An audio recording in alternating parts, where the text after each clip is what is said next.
Yo, what's up, everybody? Welcome to the GV stream. Hello, hello, hello. Well, we should be live currently. We're going to be guiding Bloodborne, basically. Yeah, so Tarnished Edition. Big shout out to Desu, who's like the best mod ever. Because Desu always tells me things that I'm like, how am I out of the loop on this? And then we end up doing those things sometimes, and then they end up being great projects. So, yeah, basically, Tarnished Edition is coming out for the Nintendo Switch sometime this year. I would love to guide Elden Ring all the way through. I really wanted to do that today, but I figured it'd be better to wait for Tarnished Edition. I don't think there's even going to be any changes with the bosses or anything. But I figured, well, I'll buy it for the Switch too when it comes out. That way I'm playing Tarnished Edition. That way we can go through and guide everything. So then I was like, well, the other one I really want to do is Bloodborne. Go through the whole thing, make new guides, because the Dark Souls 1 new guides playlist actually did pretty well. So I want to do the same thing. It's fun to kind of like catalog a game and guide everything for it. And current games that I, like new games that come out that I want to guide just don't end up really... There's so many times where they're just like really underwhelming. Code Vein 2 being the most recent example where a lot of the bosses are just repeats and stuff, and I'm just like, ugh. I'd rather just guide the classics then until there's something that comes out that I'm like just knowing it's going to be amazing. So anyways, that's what we're going to do. We're going to do a full playthrough of Bloodborne, basically whenever I feel like it pretty much, until we build up to a schedule. And then, yeah, we'll guide pretty much all the bosses in the game, and then basically anything else that requires a guide. And I would love to do this again for Elden Ring, and for all the other stuff, the classics. And then any new game that comes out that I feel like would be good to guide as well. But currently, there's just not much on the horizon. Neo 3 would have been better than Code Vein 2, but Neo and I have a very love-hate relationship. So that's the plan.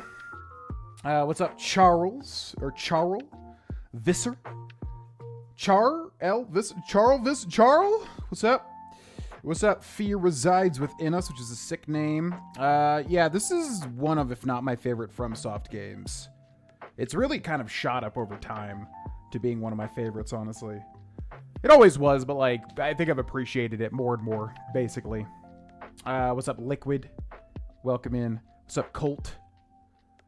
Bloodborne, shouldn't it be a lantern? Yeah, if I thought of it, I could have maybe added a lantern instead for the starting soon screen. Doing well. Day's going well. Basically just did a bunch of voice acting stuff. Really happy. I'm working on a cyberpunk type of project right now.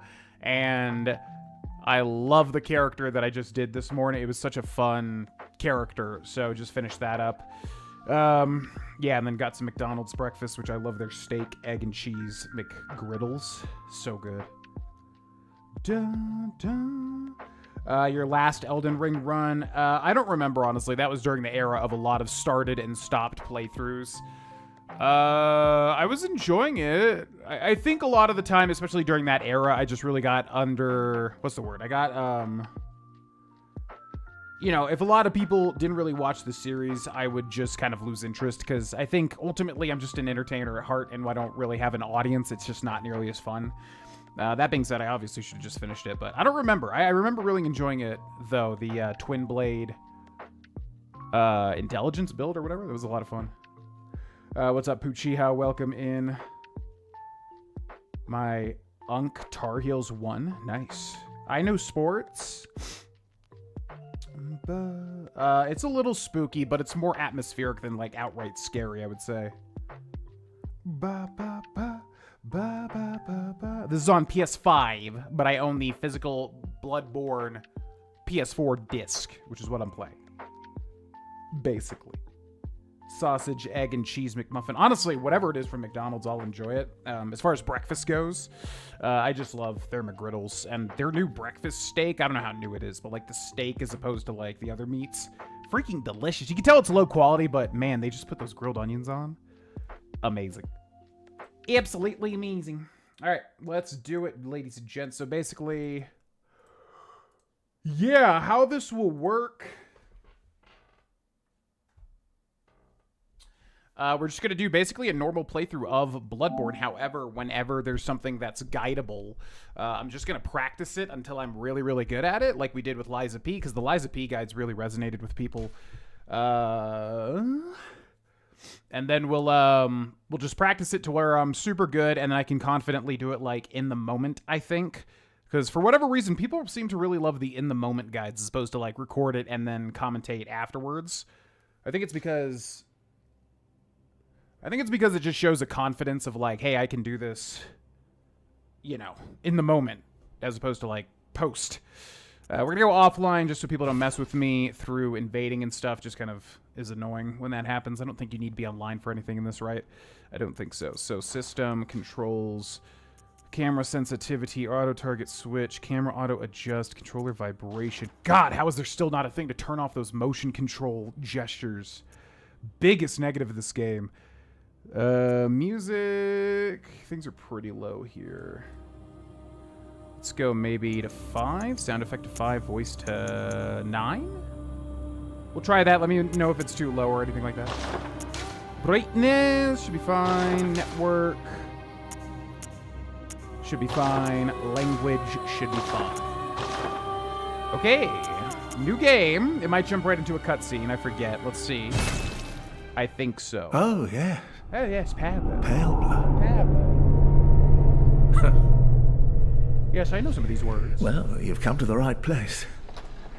Yharnam is the home of blood ministration. You need only unravel its mystery. But where's an outsider like yourself to begin? Easy, with a bit of Yharnam blood of your own. But first, you'll need a contract. A contract, you say? But how? The hash browns are bananas. The hash browns are good. They're not like they used to be, though. They're, like, thicker now. They're different. I still like them, but they definitely changed the recipe or something recently, I've noticed. I don't know about recently, but at some point. What should we call this guy? Let's call him something like Virgil, because he's like a guide. We're guiding with him. So maybe just like Verge. Ooh, I kind of like that. Like that. Do we want to put like some special spelling on it? Verge? Verge? I like Verge. Verge sounds cool. It's like Virgil in Dante's Inferno. A little reference there because he was a guide, right, for Dante. Gender, male, age, mature or aged. I mean, he would be mature if he's a guide, I guess, right? Origin. Do we just want to go waste of skin? Is that going to mess me up at all? I don't think so. It doesn't really matter. In Bloodborne, it's kind of different, like what you start with. Although everything's level 10 except for waste of skin, which is level 4, which is basically the depraved or the deprived from the Dark Souls games. Let's go that. And then appearance. I think I have favorites, don't I? Yeah. Do I have a cool one? Oh, here we go. Oh, that guy looks cool. No, the beard's kind of cool. Maybe we'll adjust this guy. I like this guy. Discard present, yeah. Load that guy. And then let's adjust some stuff. Age, voice, young voice.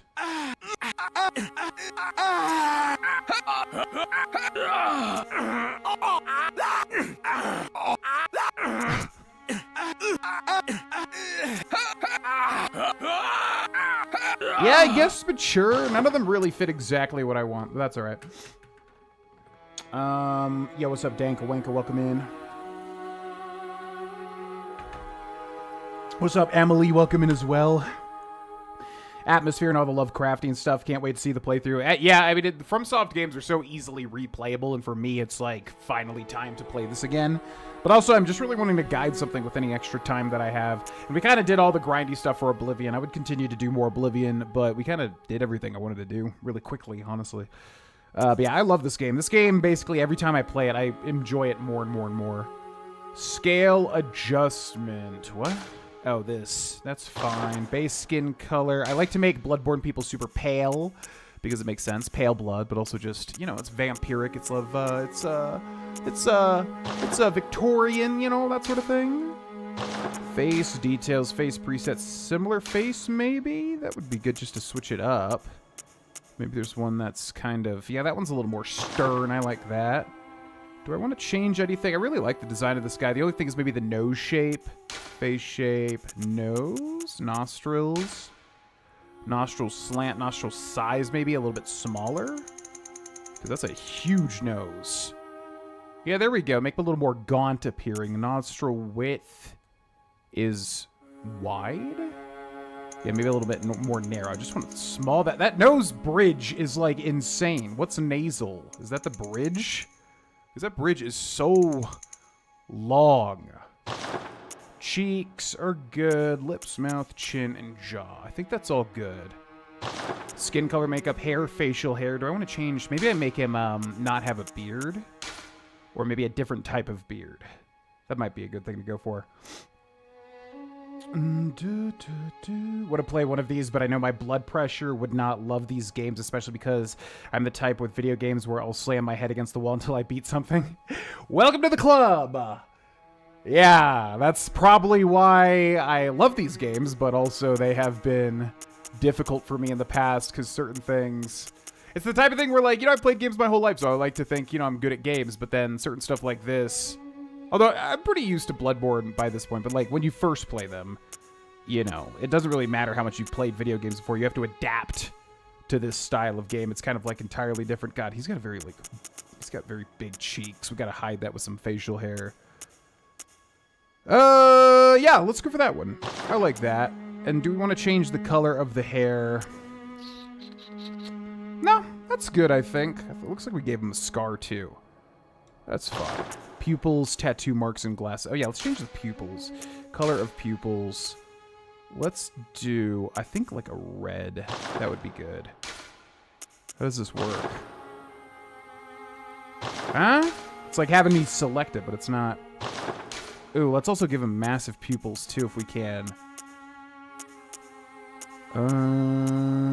These kind of all look so similar. Okay, that one? I don't know. Oh, there we go. Oh, so it's all the way up. Okay, yeah, I want to make them, like, blood red, ideally. It's got to be a way to, yeah, change by 10. There we go. Okay, so let's jack this all the way down. Ooh, what beautiful magenta eyes. Oh, hell yeah. Yeah, yeah, blood red. Oh, look at that. That shines so well. Perfect. Okay. No, I hate... Every time you play a video game, you always have to wonder if it's going to reset it or not.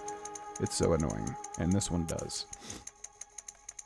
May lead me to an insane asylum. I will say I've been meditating lately, and that helps out quite a bit. You don't get as... Meditation in general, I think, just helps you to not be so attached to things.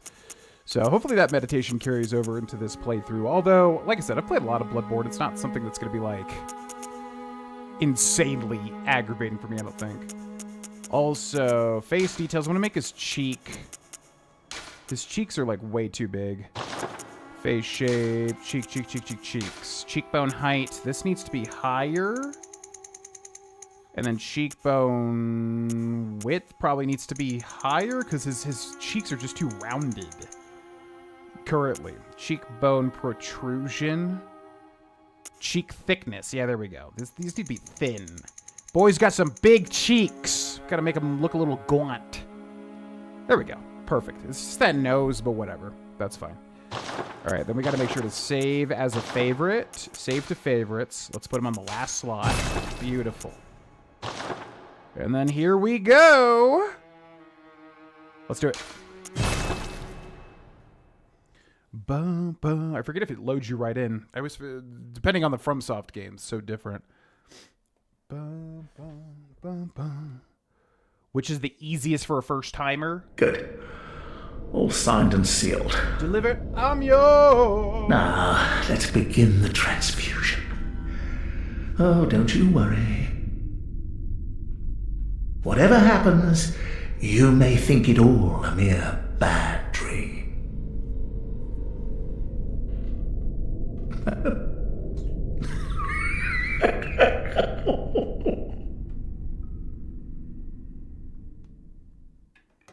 What you laughing at, boy?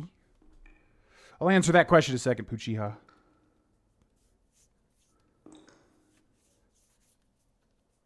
Sign, seal, deliver. I'm yours. Oh boy, I sure hope some horrible monster doesn't appear here.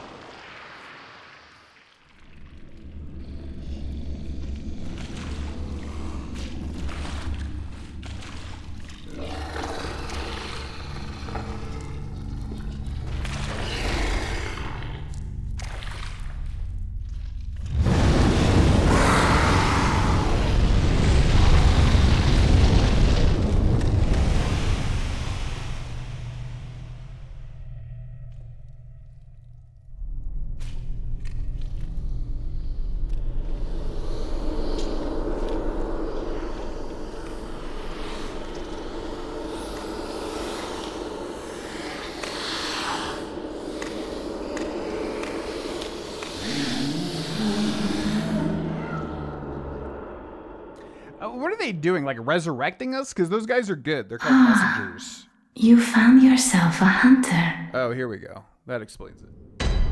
Yeah, those dudes are good. Little vagina faces. Yosefka's Clinic, one of my favorite names to say. I-O is not a thing you get to pronounce all the time. Okay, system. Is there no audio? Controls, environment, brightness, network, exit. You have to literally, I think this happens every single time I play this game. Oh no, it's an environment. Okay. So let's go down to that. If it's too low, let me know in the comments, or let me know in the chat, and I'll adjust it. I just want to make sure my voice carries through, especially because we'll be guiding, you know. Dude does not open from this side. And yeah, this might just be 100% playthrough just because we're going to have to do most of the stuff to guide all the bosses anyways. So it'll be good just to basically explore everything. It's been long enough for me to want to do it as well. Which one is the easiest for a first-timer? So if you're going to play Dark Souls for the first time, or the Soulsborne series in general, Dark Souls 1's a little clunky. You can start with it if you go with Remastered, I would say. It's a little bit... It's pretty much the same. It just looks nicer. So you can start with Dark Souls Remastered. Dark Souls 3, you can definitely just jump right in. I would not start with Dark Souls 2. Dark Souls 2 is very much a weird one. So I would say 1, if you like really want to start from the beginning, even though the beginning is Demon Souls. So actually, if you have a PS5, and if you have the Demon Souls remake, I would say that's good. But otherwise, if you want to be like a purist and start with the first one, I would say, oh my god, I would say Dark Souls 1. However, Dark Souls 3, you can basically just jump right into it. Okay, I need to get behind him here, or he's gonna kill me. Dark Souls 3, you can jump right into it. Bloodborne also is good, but you need a PS4 or PS5. Elden Ring is also good. I would say if you want to just start, like, basically... These tables are messing me up. If you want to start basically, like, you know, in the present, Elden Ring also works. There we go. Beautiful. It's a point of pride to not die to this thing at the very beginning for me. Basically, yeah, if you hold the R2... And when I say R2, I mean the right trigger. If I say R1, I mean the right bumper. But when you hold R2 in this game...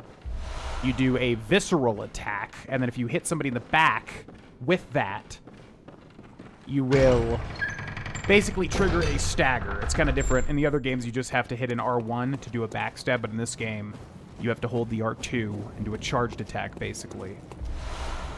In order to make that happen. In order to make that happen. You passed your physical, Ellie. We're so physically strong. I know there was like a skip that was found somewhat recently, like within the past 3 years, where basically you could get grabbed and pulled through this gate for speed runs. Oh man, I am so like not used to this. I'm gonna have to get good at the controls again. Central Yharnam, Bloodvine. I'm clicking in the left stick to sprint. I am out of practice. Because it is, of course, hold circle to sprint. Hello! Now, we don't have a weapon, so basically what we want to do is get to the lamp as quickly as possible. So let's grab that. Let's pull this. Hold on, buddy. Hold on. Okay, we only have our hands right now. I think there's one more item back here. Yep. But now we got 3 dudes on us. Excuse me. Just trying to get past. Don't mind me. I'll be climbing this ladder now. Goodbye. Thanks for playing. Goodbye. So that Screech right there is our very first boss, which is an optional boss, funnily enough. Let's talk to this guy. We'll go through all the dialogue, too. Oh, you must be a hunter. And not one from around here either. I'm Gilbert. Okay, hold on. You're kind of ruining this, dude. There we go. Need to listen to the dialogue, man. Oh my god, is there still more? Okay. You gotta watch out. Alright. You were saying? Oh, you must be a hunter. And not one from around here either.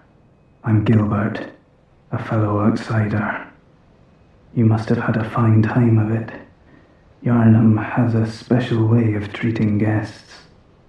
Well, I don't think I could stand if I wanted to, but I'm willing to help if there's anything that can be done. This town is cursed. Whatever your reasons might be, you should plan a swift exit. Whatever can be gained from this place, it will do more harm than good. Well, I can get entertainment from it. That would be a good thing. Pale blood, you say?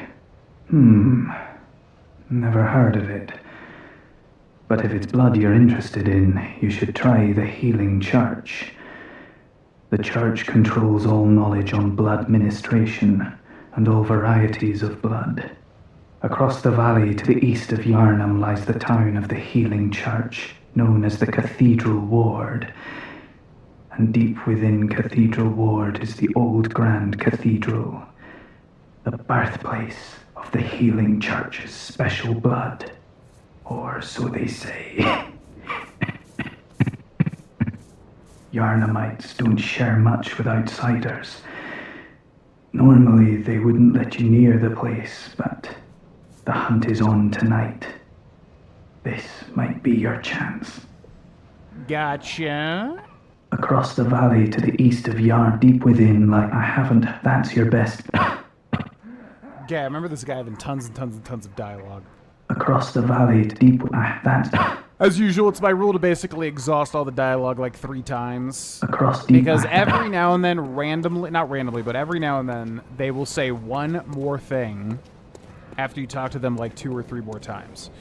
Okay, so typically most people die, especially to that werewolf. However, if you make it at this point, I think this is where you access the Hunter's Dream, the base world, or like your home base.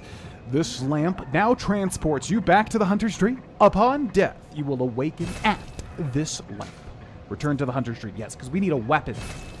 We ain't got no weapon. We ain't got no weapon. We just have our hands in a dream. That's about it.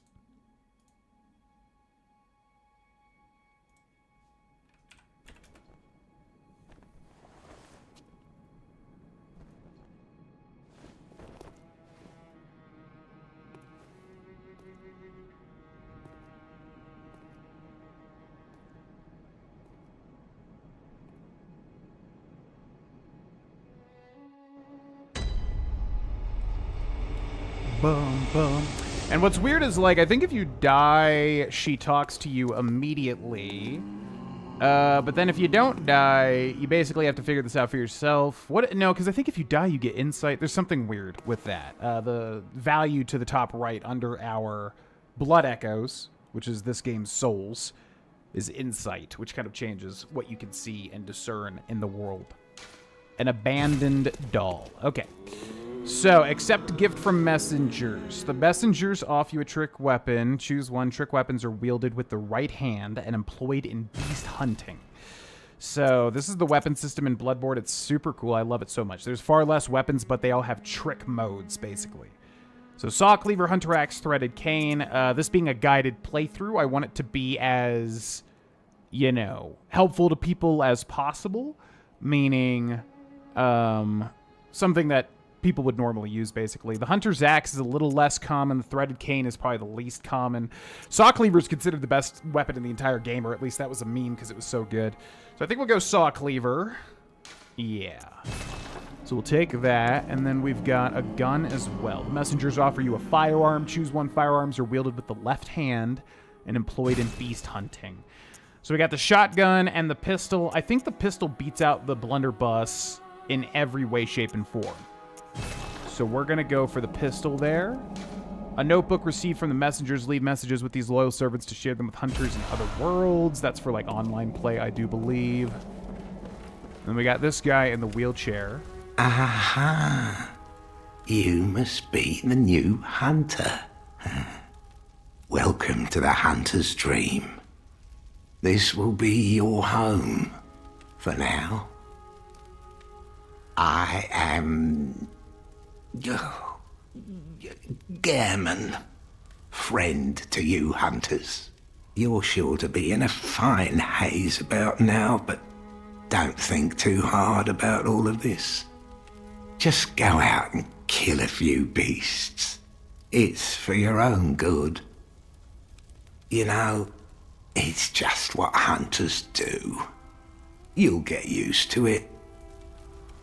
Okay. This was once a safe haven for hunters. A workshop where hunters used blood to enhance their weapons and flesh. We don't have as many tools as we once did, but you're welcome to use whatever you find. Even the doll? Even the doll, should it please you. One of the most creepiest, if not the creepiest lines in any FromSoft game ever uttered by any character. This was once a safe haven for hunters. A workshop where hunters used blood to enhance their weapons and flesh. We don't have as many tools as we once did, but you're welcome to use whatever you find. Even the doll.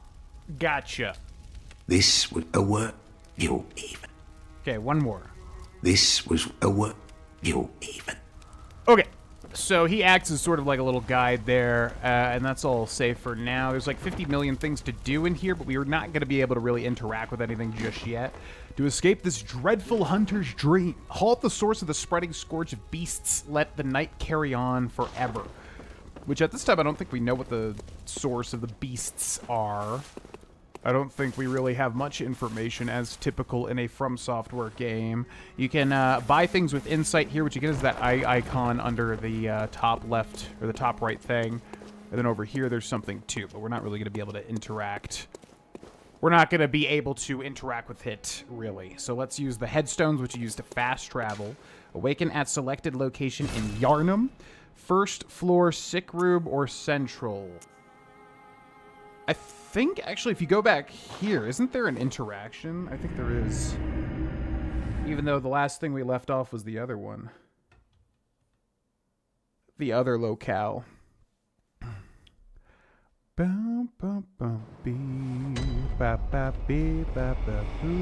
because if we come back here where we started, in Yosefka's clinic, then we go up here. Are you out on the hunt? Then I'm very sorry, but I cannot open this door. I am Yosefka. The patients here in my clinic must not be exposed to infection. I know that you hunt for us, for our town, but I'm sorry. Please, this is all that I can do. And it's quite good. Yosefka's blood vial, which heals you no matter how much HP you have. You could have like 50 billion HP and it would still heal all of it. Now, go. And good hunting. Thank you. Are you still in need of something? But I have nothing more to offer. Please, try to understand my position. I can only pray for a fruitful hunt. Yeah, no, I get it. I'm just seeing if you can do anything for me at all. Are you still in need of something? But I have nothing more to offer. Please, try to understand my position. I can only pray for a fruitful hunt. Oh my god, I was saying you probably can't see anything, but you can actually see her on the left there. Yeah, she's moving right there. I never even realized you could see her. Are you still in need of something? But I can... No, I'm good. Just wanted to get your blood. Are you I can... That's all. Thank you. Okay, now I don't think there's anything else to do from here, so we should probably warp back and then go to the next area, or we could just fight our way through again. I don't think it really matters, though. So let's head back. What's up, Craig? Have a good day at work, my guy. So let's go back here. And then we're going to go to Central Yharnam, which is the lamp that we left off on.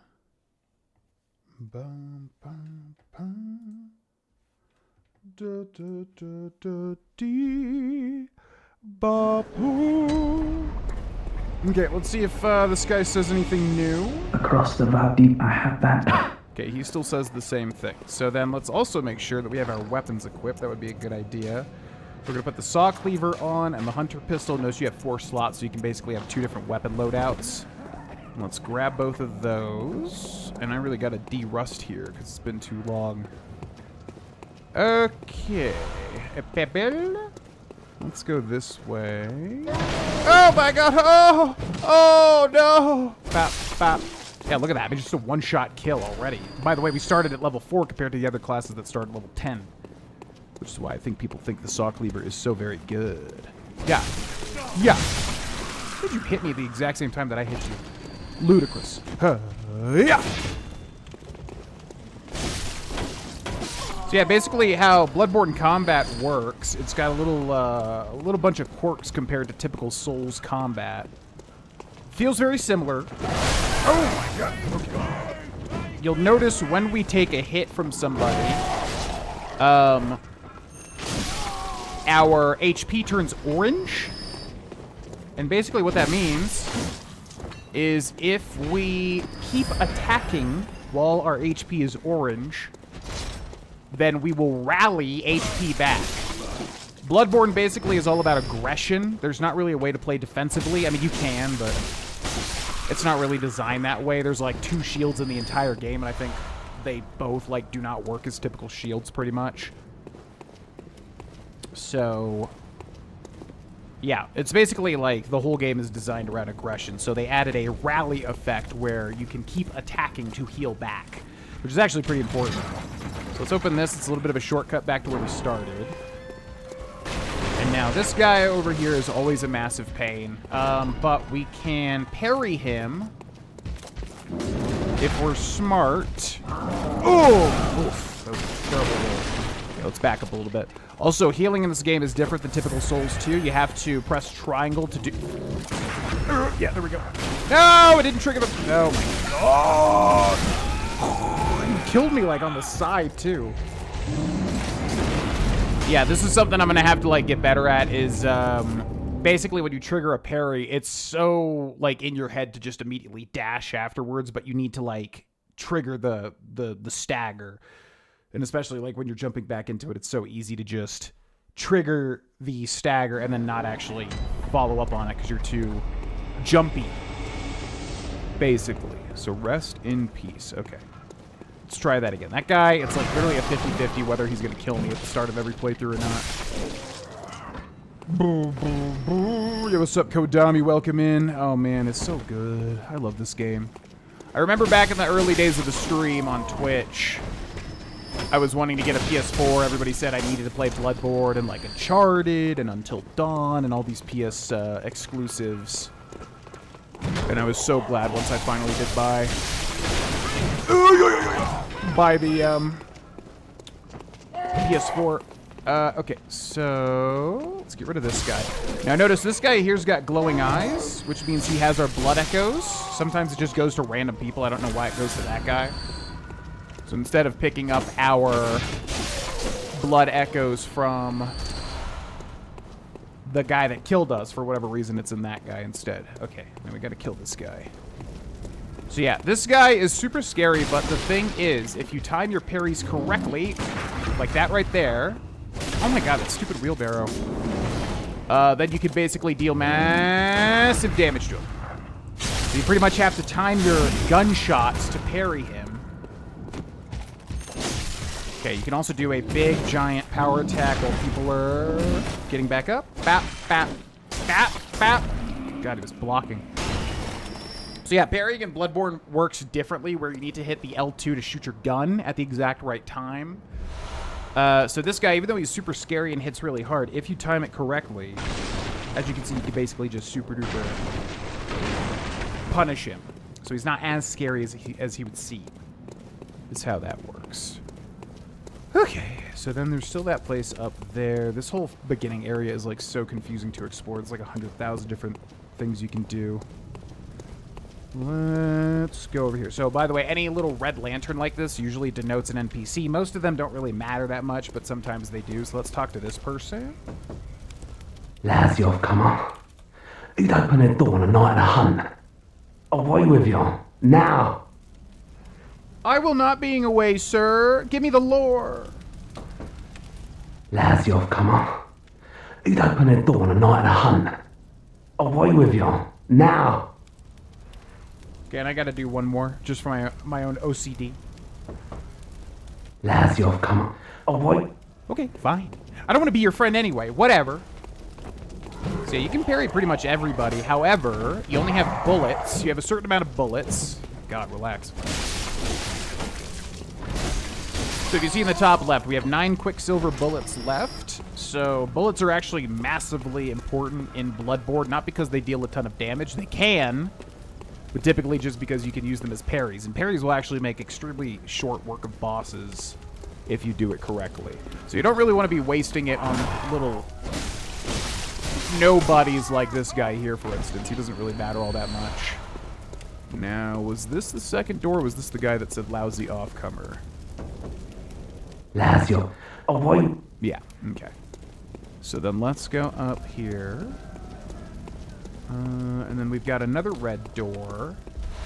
Or another lantern denoting another NPC here.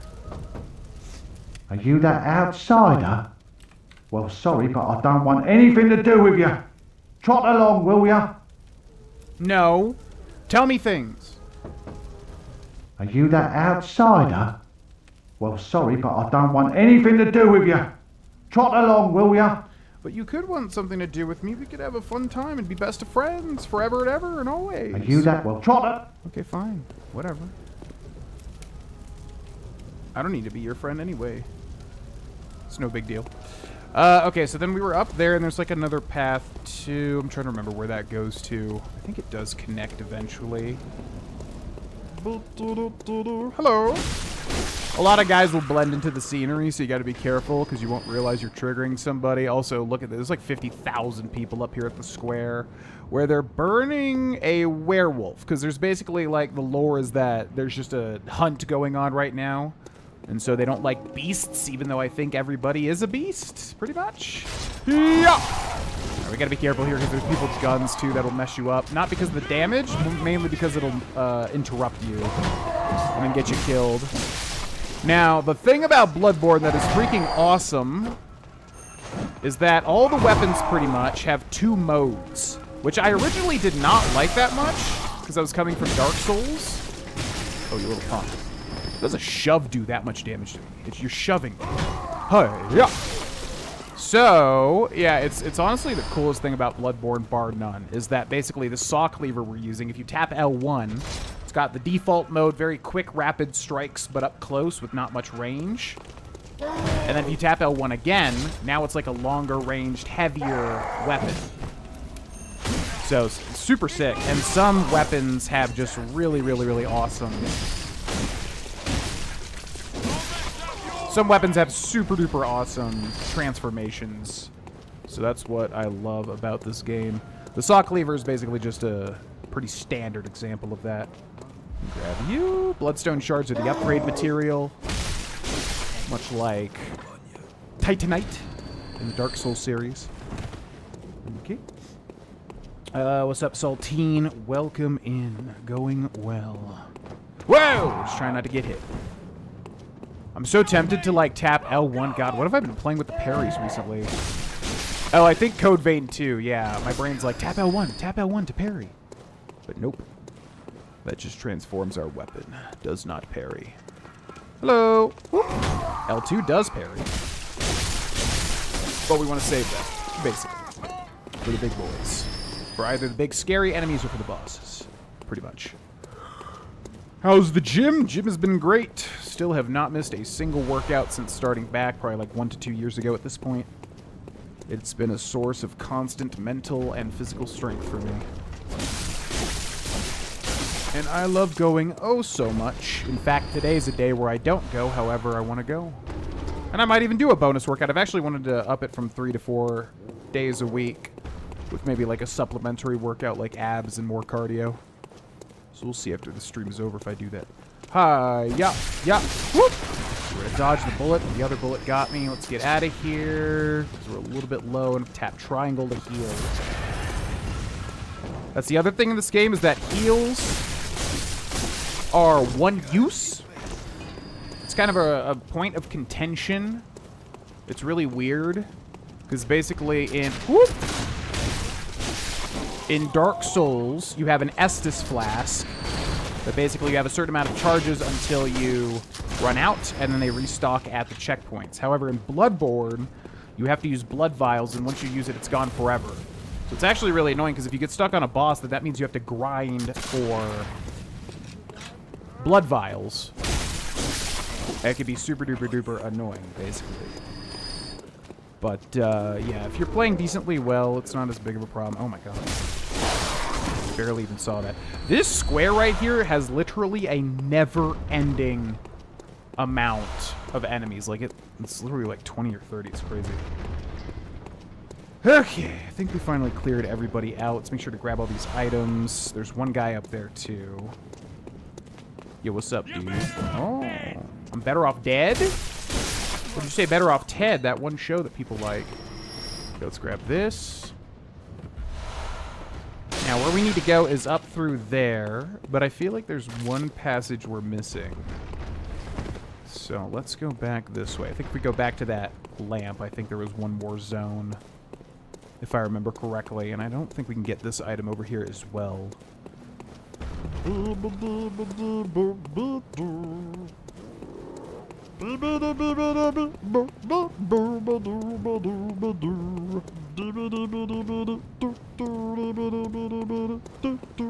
yeah, is there a secret back here? No, that's in the other zone. Ba ba ba ba da ba ba ba. Ba da ba da ba da ba da ba do ba boo. Ba da ba da ba da ba da ba do ba boo. Ba doo, ba da doo da doo. Where am I? Okay, this goes back to the lamp, right? Where Gilbert is. And then the path I was talking about was this, which does not open from that side, so that's a huge waste of time. Oh, well. We can actually... No, because you need insight to be able to level up.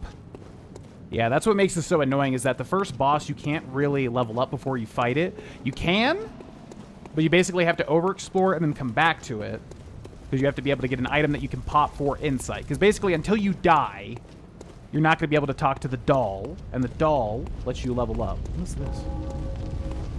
So it's kind of a really annoying thing. If you can beat the first optional boss without leveling up, it's really good to do it, which I think we're going to try to do, but it is a bit annoying.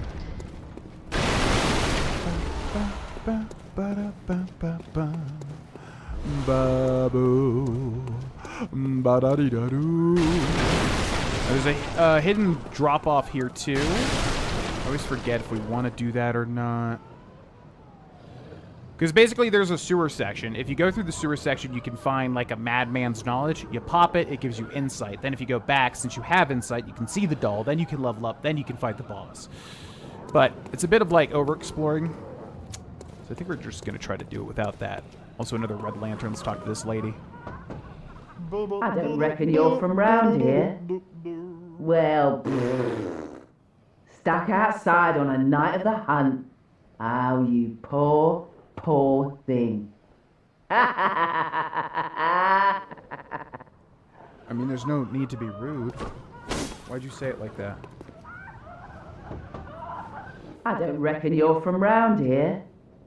Well, stuck outside on a night. Oh, you. I don't reckon. Well, oh, you. Okay. Horrid woman! No! God, my controller slips and it triggers stuff you can't get back.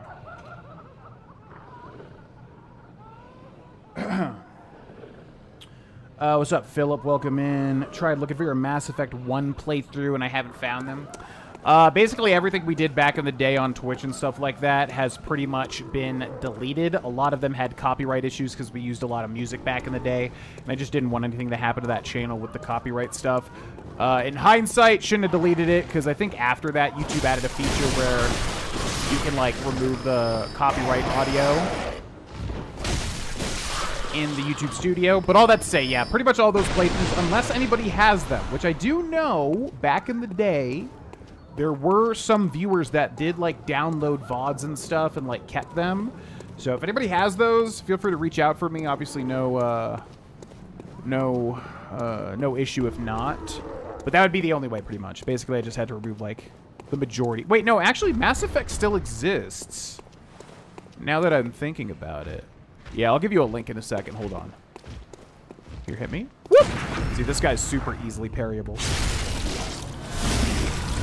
Yeah, Mass Effect still exists. That's one of the ones that, surprisingly, that with Breath of the Wild 100%, which I cannot believe because those series are insanely long. Yeah, those are actually ones that still exist. So let me put some links in the chat real quick. I forget which channel it's on. It's either on this one. This is the third channel? Fourth channel, I think. And then there's also this one. So it should be on one of these two. Actually, now that I think about it, if you search these channels.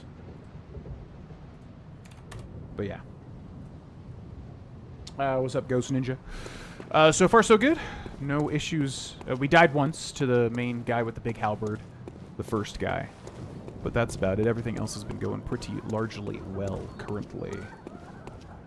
Okay, so let's go up here. This place is going to start to get really tricksy now.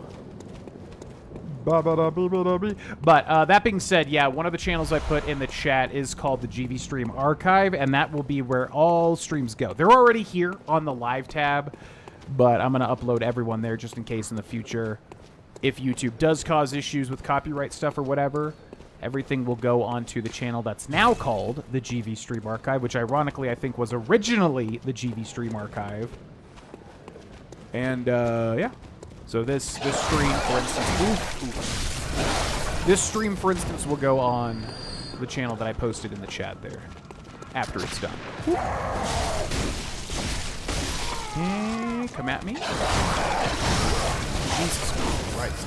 Yeah, the thing that sucks about the dogs in Bloodborne is that they'll attack multiple times. Other dogs in other FromSoft games, they'll kind of just hit you once and they'll stop. These will just keep going and going and going. Sometimes you just gotta be aggressive, as you can see here. Okay, you like guns, huh? You like guns. You like shooting guns. You'll never shoot another gun again. Until I rest and you get revived. But until that happens, your gunslinging days are over, pal. Alrighty, so now we can link up some shortcuts here. There so far is one area we have not explored. And this place gets really annoying right here now. Let's go back this way, because there is an item back here, most assuredly. Right? I could have swore there was one. Yo, what's up? Frank is... Ooh, boy.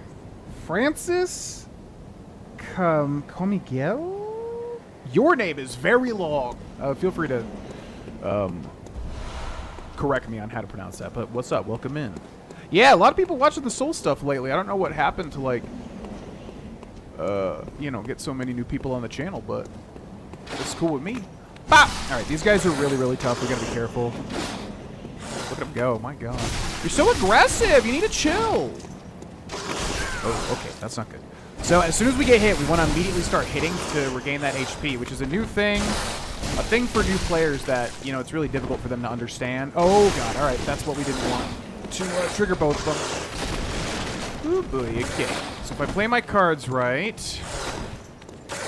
No! Oh, my God. I actually got the parry there. All right, let's go down here. That got out of hand very quickly. So what we can do is switch over. Yeah, these guys are insanely impressive. That guy's so close to dying. Can you just die? Thank you.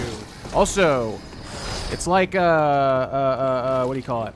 Zombieland. Double tap. Because a lot of the time it'll look like their health bar is gone, and it's not actually gone. What the hell was that hit, man? It's like 1,000 miles away from me. Yeah, these things are insanely aggressive. I'm gonna go back over here and grab this guy's item. Another tip is sometimes there will be items in guys' bodies, but you can't really see it. Kind of blends in with the body, yeah. Gotcha, bitch. Whew! Yeah, ideally you don't want to fight these two at the same exact time. It's really a massive pain when that happens. But sometimes it just happens. Okay, so we got some pebbles. There's another item over here. And I know this place is super annoying too because there's basically a big drop-off right here, and I don't think we care about going down there right now. What's the best way to do this? Because I want to practice that boss. It's going to be annoying dropping our blood echoes and not being able to get them back. It would be a good tip to tell people to, like, get the thing, go back, level up, and then fight them so that we can bank all of our blood echoes. Yeah. Yeah, that would probably be the best way to do it. Let's go back to the bridge real quick. Francisco Miguel Ferreira Alv. Ah, gotcha. I knew it was something like that. It's just in the moment, it's kind of hard to, like, place it.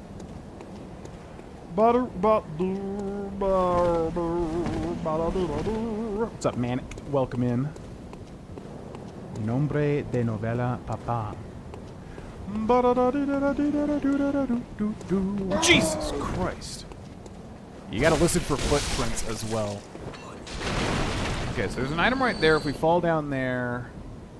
I'm trying to think of the best way to do this. Let's clear out everything on this bridge first and foremost. Hello! We go long range here. Whap them like that. These crows are going to cause a major issue. Let's also lock onto this guy. Whoop! Whoop! Nope. So yeah, basically any like big scary guy like this, they're super weak to parries like that. You just got to not be scared. Basically. And these guys are good too because they'll drop blood vials, and if you do get any extras past 20, they will go into your storage, which is crazy helpful. Now, the first boss is right there, but I want to practice him, which means I will probably die, and then I'll lose my 3,900 blood echoes, which means all that thing that we just did, everything that we just did will be for nothing. So I think we do what I said instead. There's this guy over here.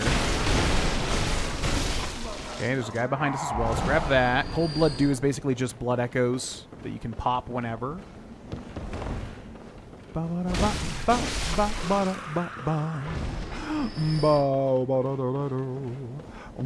Practice him. We're doing guides, so I want to practice him. Get really good at him. And then be able to relay that information to people. If you could only play Skyrim or The Witcher 3, which one would you choose? Difficult question. Does this guy explode after I kill him, or does he only... Because that guy explodes. But I think only if you don't kill him like that quickly. Witcher 3 or Skyrim? Probably Skyrim, just because it's more open-ended as an RPG. So if I'm literally relegated to being only able to play one of them...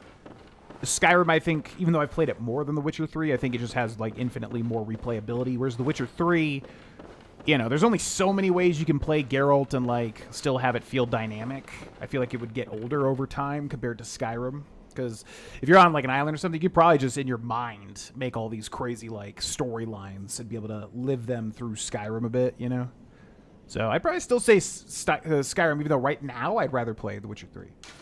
When the hunt began... The healing church left us, blocking the great bridge to Cathedral Ward, as old Yharnam burned to the ground that moonlit night. Excellent. Because let's go this way. Oh, look at him go. Oh, my God. Whoop, whoop, whoop, whoop. guess we'll just try to do every single little thing here. But we're going to have to get into the sewers to be able to level up. We just have to not die, basically.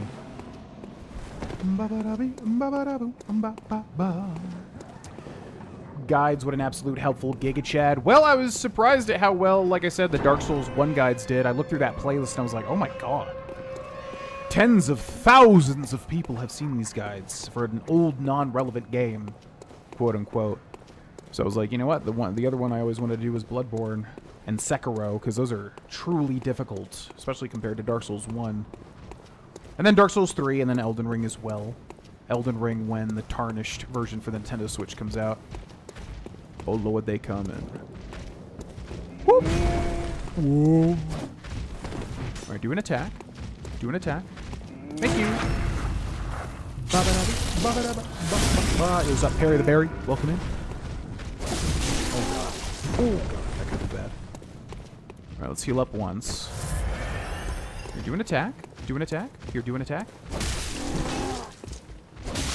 Okay. Whoop! No, you don't. Whoop! No, you don't. Got him! Let's do a power attack here. Hi. Oh! Surprised we didn't get interrupted there.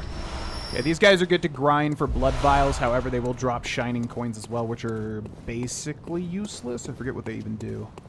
So it kind of sucks because you want to just get the blood vials. And then this right here is a shortcut to the first true boss, pretty much.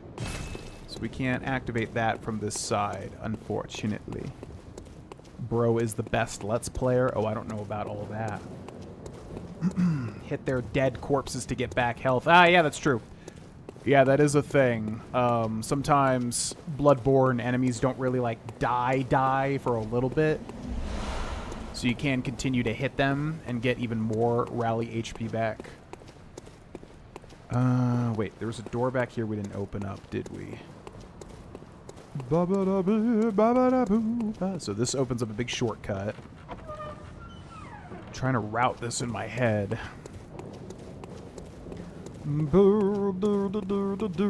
Okay, so yeah, down here is where we will find the insight, which will be good. We're gonna kill these dogs, because they're caged anyways.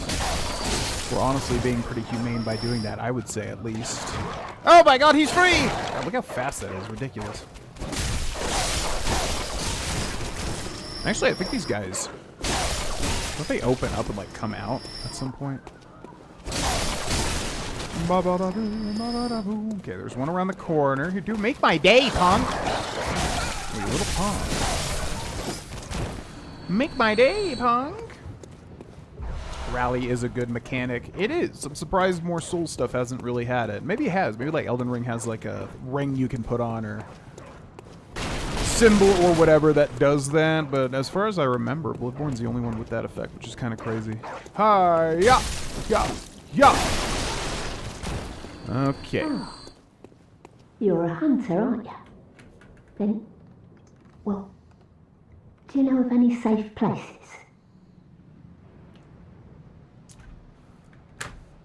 Can say I do, love. I've heard I have. Shutting up indoors isn't always enough. Well, if you hunters got off your asses, you wouldn't be in this mess. You're obligated to help me, you hear? So what'll it be? Are you going to tell me you're not? Lady, I don't know of any safe place. Yeah, I should have known. You're good for nothing.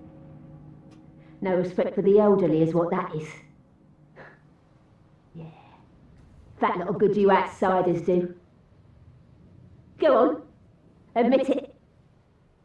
You think we're all mad, don't you? Well, go and stop it. I know all your tricks. You're quite rude, I know that much. Now what is it now? I've much better ways to pass the time. Unless you found me a nice safe place. No, I will, but I've literally been here the entire time. Yeah, you're good for nothing, yeah. Go on. Well, go. Okay. Well, you're quite horrendously rude, and now I will leave. Okay. So, the only place we didn't go was back near the bridge, falling down that way, which I guess we can make sure to do. It doesn't, like, we don't have to do everything, but it's just kind of nice for remembering where everything is. So down here is where we'll find our insight, but now this is a whole nother thing. So let's go this way. Actually, there's a really scary guy over here, which we should probably take out first in case he gets me. Hello! Whoop. Whoop. Now, what's also cool about Bloodborne's transform weapons are their transform attacks. So basically, like, when you're attacking, if you transform the weapon, it'll do, like, a transform attack that's, like, special while you're transforming. Very neat, actually. And actually, yeah, I never do this, but we should come down here and probably do this stuff first, maybe? And then go backwards. Hello, Govdar. Let me take you out with, if you don't mind. Whoop! Okay, let's hit you a couple more times. The guy with a gun over there, so we gotta stay behind cover. Alright, where you at? Whoop! 1 and a 2. Curse you. You're the cursed beast, not me. I'm very cool and epic. Thank you. There's guys on the other side, too. Shiny coins are like the droppable stones in Dark Souls and Elden Ring. They can mark your path or be used to check a height will kill you. Oh, that's right. Yeah, I always forget about that interaction. Yeah, because in Dark Souls, they're prism stones, I believe. And yeah, you can drop one, and if it, like, lands, that means you can drop down without dying.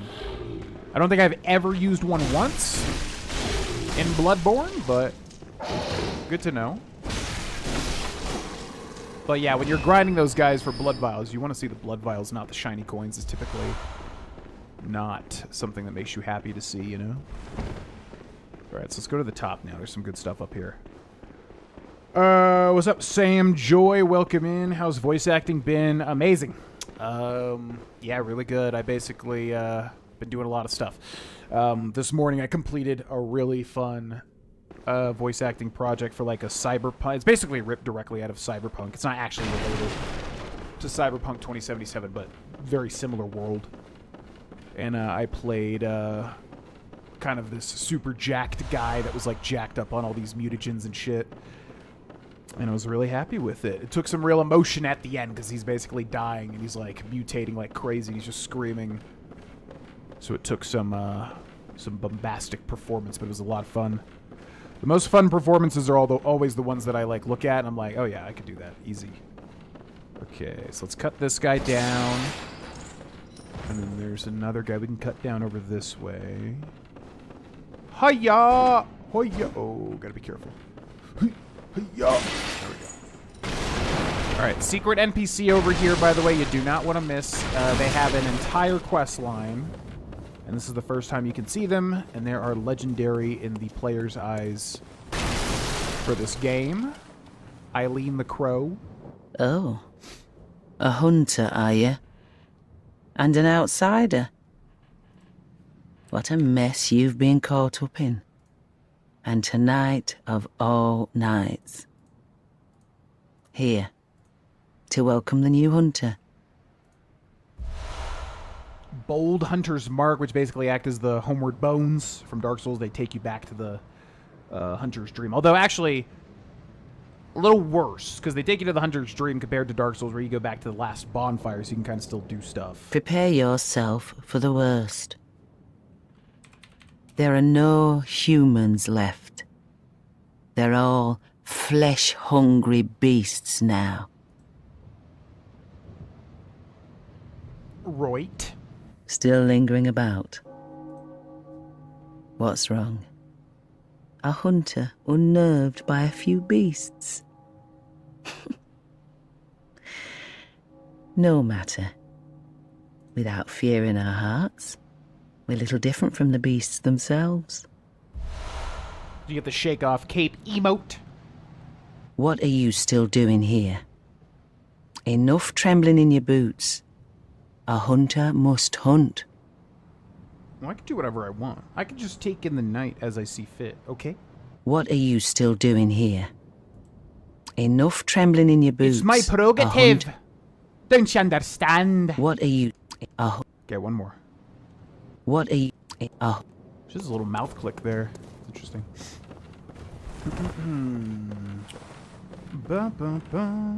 Hope your neighbors are used to it by now. Yeah, it's weird because I've actually done a lot of screaming stuff. Like anything, like if it's not loud, they'll never hear it unless they're literally like outside of my house. But I've actually done a lot of like I have to, because the thing with voice acting again, you realize like you have to mean it. You can't just kind of like do the under your breath screaming sort of thing, like when people are playing Xbox at their mom's house and they have to go, "How dare you!" You have to like scream it, or else it just doesn't come off as legit. So, yeah, there's been. How do I get down from here? I'm forgetting. There's been a lot of stuff where it's legitimately like screaming, like "I'll fucking kill you," shit like that, And I'm like, I really hope they don't think I'm like beating Cindy to death in my house or something. Yeah, it's legit, which is why I haven't really had to make a booth. Like, I've used a booth sort of thing for, like, some stuff, but, like, the sound treatment in my room is so good, I don't really have to do that, and it still sounds great. But, for that sort of stuff, yeah, it's kind of nice, because if you can not have your neighbors hear you screaming bloody murder and shit, it's probably just better for not getting the cops called on you. But, so far, no one's raised any stink. So... knock on wood. Okay, so there's stuff down there, but it's a bit of a pain to get back up if I remember correctly. Do we want to drop down there now? Forgetting what the best way to do that is, because we could drop down there now. Yeah, it's probably better to do one side, because we'll probably have to come back up anyways. I think there's a new weapon on that side, but I'm going to drop down here, because we're probably not going to use that weapon. Are you voice acting in movies, shows, audiobooks, or all kinds of different categories? All kinds of different categories. At this point, nothing like AAA, like, on the top yet. For that sort of stuff, you typically need an agent, and I'm honestly just not wanting to do that right now, just because we've got other stuff going on that I can't devote the amount of time it would take to really do the agent stuff and start, going for the big stuff. So I'm very happy with what I'm doing now, but it's a lot of basically, like... small to medium-sized projects, and pretty much anything that you can think of, I have done it. I don't think anything NSFW. When I first started, there was a couple of NSFW things I auditioned for, just because I was like, well, screw it, I'll just see. Why not? Could be fun. It's probably going to use a different name, though. But I think NSFW is like the... Oh, by the way, there's the Madman's Knowledge. Yeah, on this body. Okay, good. So that's how we can activate the insight. Yeah, I think NSFW is just pretty much the only thing that I haven't done at this point. Any other thing? Audiobooks, games, short films, animations, anything you can think of, I've probably done something at least related to it. And it's to the point now where I guarantee there's people hearing my voice, and maybe even people that know me and have no clue, just because... depending on how I'm, like, changing it up. Yep. Best shield in Soulsborne. What's up, Eli? You son of a bitch! You... immediate second shot. Okay. Okay. Come at me. Come at me! Hi-ya, hi-ya, hi-ya. Transform attack. Whoop. See, now it's transformed. Whoop. Whoop. Epic. Yeah. You still alive? Good. Grab your body real quick. Thank you. Not get shot by this gun. Okay, where do we drop down? We dropped down that one, so we gotta drop down on this side now. Whee! Whoop. Don't you use your closet to voice act? I did for some things, but honestly, after that video where I, like, made the closet booth, I honestly have used just this way more. It has not been a problem. Like I said, my room is very good. Like, I listen to every take that I do, and I really try to listen for, like, even tiny little mouth clicks and stuff like that. And it sounds totally fine just right here. Also, that's the Saw Spear, new weapon that came down from chopping that guy down up there, FYI. So yeah, I used the closet sparingly when I first built it, but, I basically just have to have two different setups. And I can honestly just do it with this one setup. Pretty much is how that works. Do you have any favorite media to voice act for? I wouldn't say it's the media. I probably would say it's the character. Like, yeah, because, you know, you could have a voice acting character that's super duper dramatic or super duper over the top and goofy. Thanks for the sub. And vice versa, and then you can have the same thing in like a animation or whatever it is, a podcast. So yeah, I wouldn't say it's like the form of media. Video games are fun just because you don't have to like act as much. I think a lot of the time it's more so just like, you know, depending on the game, depending on what you're doing. You little frick! This guy has hit me so many times. Get out of here. Yeah, I would say for me it's like more so the characters. Like when I get a character that I'm just like, oh, I can nail that. And then also on top of that, when it's fun, like typically like laboratory guys, like mad scientists, anybody that's just like, you know, eccentric and neurotic with how they speak and stuff like that. Those are always fun because you get to just bumble the words and like and do like a lot of mannerisms and stuff. I would say that's usually my favorite. Also, I'm trying to think, any sort of like mobster type villain or goblin creature. Basically just little fuckers. I love just playing little fuckers. That's like my energy, and that's the energy that I can usually do the best at with voice acting. But yeah, as far as like a medium, I don't think there's any, and it just depends, because like they can really vary. You know, it's not like every video game you do is going to be one way, or every animation you do or whatever is going to be one way. It's going to change a lot, you know what I mean? Depending on how serious the script is, typically. Oh, God! God. Okay, so there's an item on the beam, which is always a pain in the ass to get. There's also a shortcut up there, I think. Excuse me? There you. So there, see, I kept attacking him even after he was dead to heal back more. Voice actor in the Elder Scrolls 6. Well, Todd, anybody else, if you ever hear this, which I don't think you ever would, but if you do, I would be more than happy to lend my voice to one of the 8 million characters. And I promise you I will do a fantastic job. So do I want to drop down there just yet? I think we want to go up here first, because there's like a shortcut you can open. Yeah, I think we want to head up here. No, because we can get back up to that ladder. So let's clear up everything over this way real quick.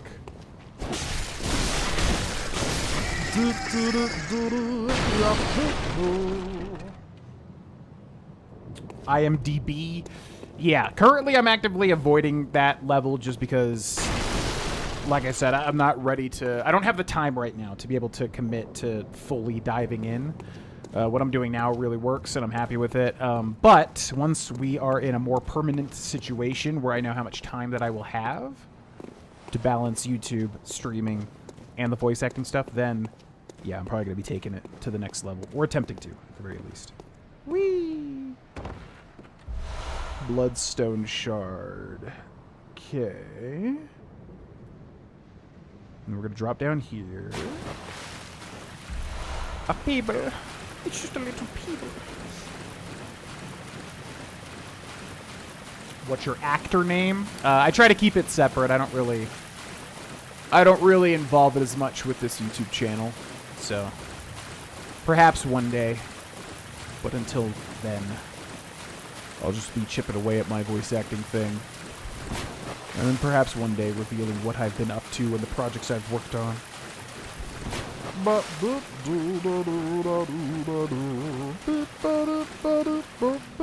Okay, so we can go all the way up there, which does a thing. We can also go there, which does a thing too.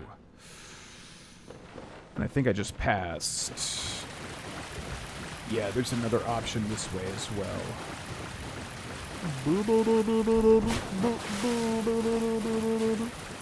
Yeah, like I said, I mean, you know, obviously the internet's a massive place, so I don't know if anyone's heard me or not, but it's to the point now where I've been a part of a lot of different stuff, but I think I'm very good at the range, so my voice might not sound like what you, unless you have a really good ear for like how I talk. There could be a chance. Absolutely. Yeah. Done quite a few things at the moment. boop, boop. I don't even know if it's like, it really, with voice acting, it, like, kind of just depends on what you're happy with. Because honestly, like, going to the next level, you don't even necessarily need to do that if you're happy with doing the small to medium projects. Because the next level, I mean, is obviously a much bigger commitment, you know? Especially if you're flying into booths and stuff like that.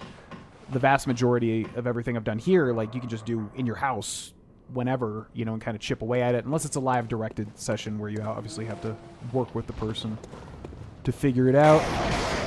Oh, God, look at you go. Oh, my God. You had to get that one little hit at the end, didn't you? Bop, bop, bop. Bop, bop. Okay, all right. All right. Thank you. These freaking crows are always such pains in the ass.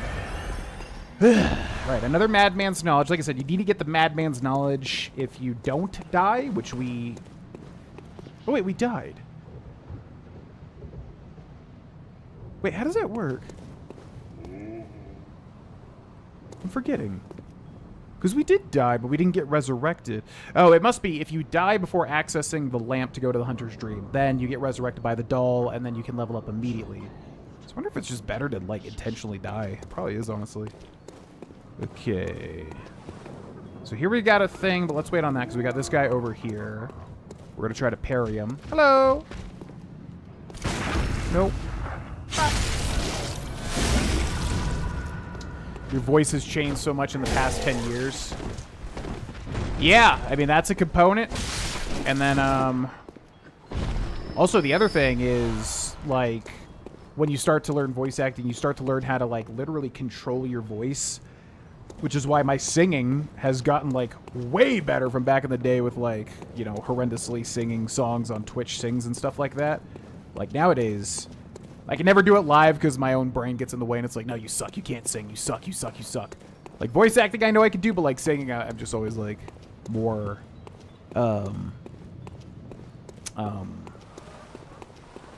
what's the word? Not confident about or whatever, but, like, you know, when we're in the car, I'm like, holy crap, I can, like, sing way better now because you just learn the vocal control. Wretched outsider. Trying to fool me to open this door. Heavens, the depths of depravity. No, I'm just a good guy. Wretched outsider. Trying to fool heaven. Wretched outside heaven. Wait, how does this quest work again? So this is a part of a quest. I think you have to go up here to start it. Is that what it is? Because that's the sister. There's like two sisters. I think that's the other one. We need to find the other sister to, like, start this quest. Who's, like, right here, right? Wait, yeah. Wait, I'm confused. Okay. So anyways, let's open the close by device. This device here. Better put, like, a whole gate and, like, a opening mechanism for this one little tiny area. How does that make sense? Planning wise. Makes no freaking sense, I'll tell you. Alright, so right here, this is where we were before with the square, and then we've got this girl here. Who are you? I don't know your voice, but I know that smell. Are you a hunter? And please will you look for my mum? Daddy never came back from the hunt, and she went to find him, but now she's gone too. I'm all alone and scared. I will find your mother, girl. Really? Oh, thank you. My mum wears a red jeweled brooch. It's so big and beautiful. You won't miss it. Oh, I mustn't forget. If you find my mum, give her this music box. Which actually has a game mechanic, the tiny music box. It plays one of Daddy's favourite songs. And when Daddy forgets us, we play it for him so he remembers. Mum's so silly running off without it. My mum wears a red jeweled brooch. It's so big and beautiful. You won't miss it. Oh, and if you find keys. My mum is okay. My mum is okay. You can sing great. Thank you. I appreciate it. I think when I tap into it, I can, but, like, for whatever reason, like, I get really, insecure about singing. I don't know why, like, but it ties into voice acting too, because it's like with voice acting, one big thing I've learned is that you just have to own it. You just have to get out of your head and, like, literally just do the take and stop, you know, worrying about how you're going to be judged. and stuff like that, which sounds easy, but I never took drama in high school and stuff like that, and I wish that I had, because I'm sure that's a component of it, where they're just like, hey, just play the character and shut up and stop thinking so much. Because when you do that, your voice acting stuff is usually way stronger. So it's the same thing with singing, where, like, I'm learning, you just literally have to dive into it and not be so in your head about it, and then the performance comes off way stronger, which, again, sounds super duper obvious, but yeah, something I've learned. What are your thoughts on Baldur's Gate 3? I think you've done a series on it. I haven't watched it yet, but I just started playing it, but so hard to figure out the combat and the gameplay. So yeah, we're actually doing a full blind playthrough of it on the Patreon. So yeah, if you're a patron, that's the playthrough we've been doing for 1,000 years because it's so long. And I'm trying to do basically everything, at least everything, like, important. So yeah, we're really, really, really into it on the Patreon channel.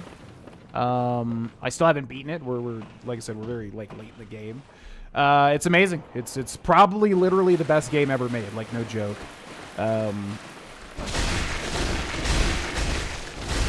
My only thing with it is that it, like, recording it is so much of a task. Just because, you know, there's like 50 million thousand things to talk to, do, see, interact with. It's like, you literally... That's why I hate this place. You literally just have to, like, shut your brain off and just play it naturally, which is hard for me to do because I'm such a completionist. I want to do and see everything. So it's obviously not like a real negative. It's just a thing of, like, the game is so big and... Okay. The game is so big and so dense. It's a masterpiece, but it's also overwhelming at times. But yeah, it's amazing. I mean, I think it's genuinely, like, the most ambitious game of all time, and they actually delivered on it as far as I can tell. This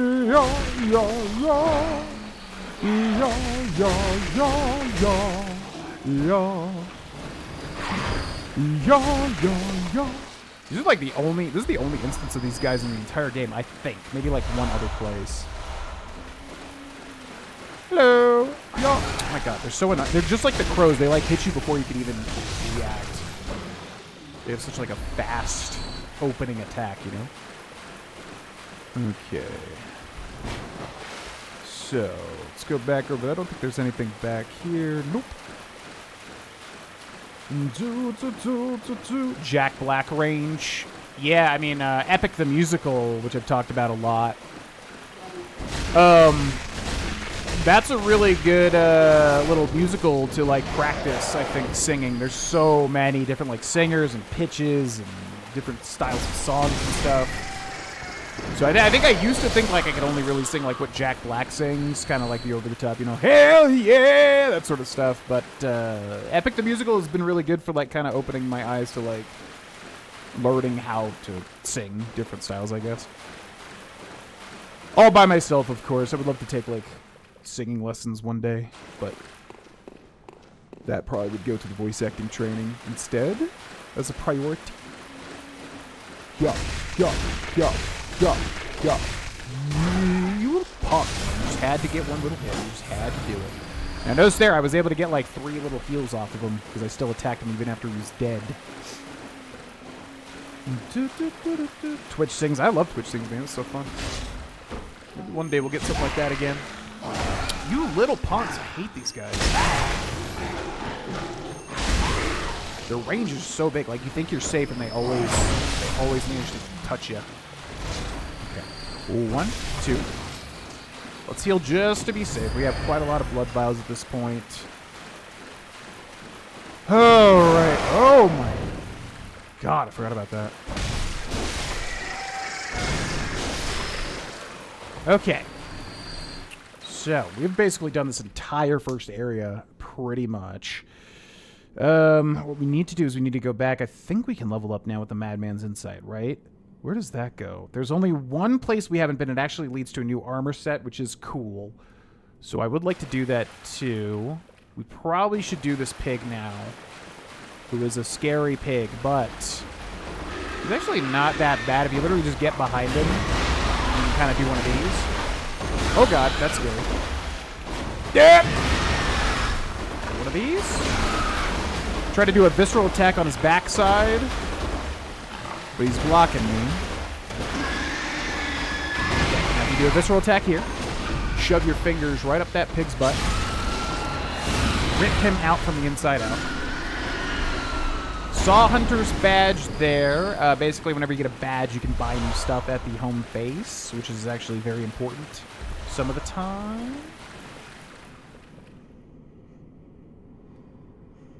Aren't we supposed to get a really...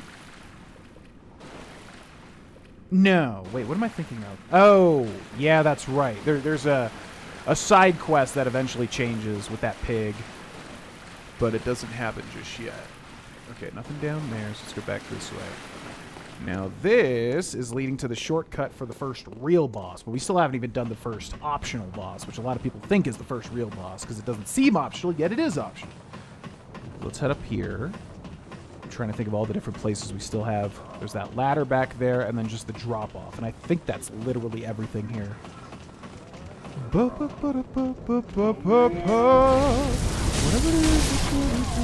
Oh! Failed that roll so bad I knew it instantly. Captain, you're in. Oh my god! Alright. Hold on. Let's reset here. Now, hit me, big boy. Really this time. Oh! Okay, hit me again. Big ol' hit. Come on. Whoop!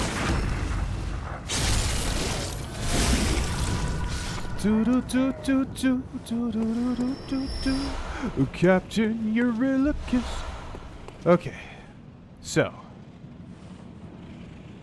man, this is like when you're playing a Souls game and you do this much, you're always worried because it's like if you die, it's really just not a perfect run. Not that that really matters, but we got these guys over here, which are actually pretty scary. They're super aggressive.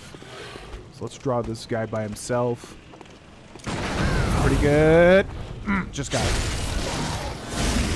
You have a very little window to deal the riposte once you trigger it. Okay, this guy's a little bit easier than the other dude. Whew! Alright. So, Bold Hunter's mark there, which again let us return to the... whatever it's called. And then up there's the first real boss, which actually I'm more confident about, even though he's way harder typically than this other one. Because this other one's just a lot more, like, unpredictable, basically. So let's go back over here and clean up all this.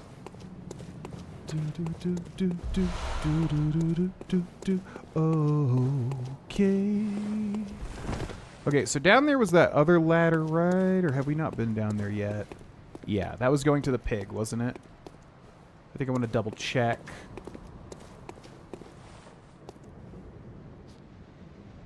Yeah, this actually works out great. Have we done everything? Man, okay. Yeah, we've been pretty clean here. All right, let's go down. Whee! Boop, boop, boop, boop, boop, boop, boop. Now, straight ahead was the pig.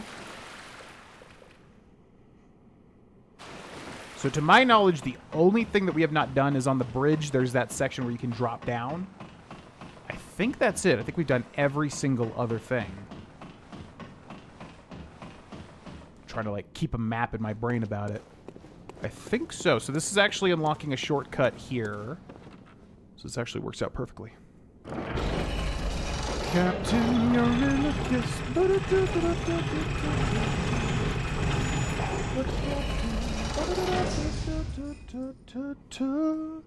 Whatever it is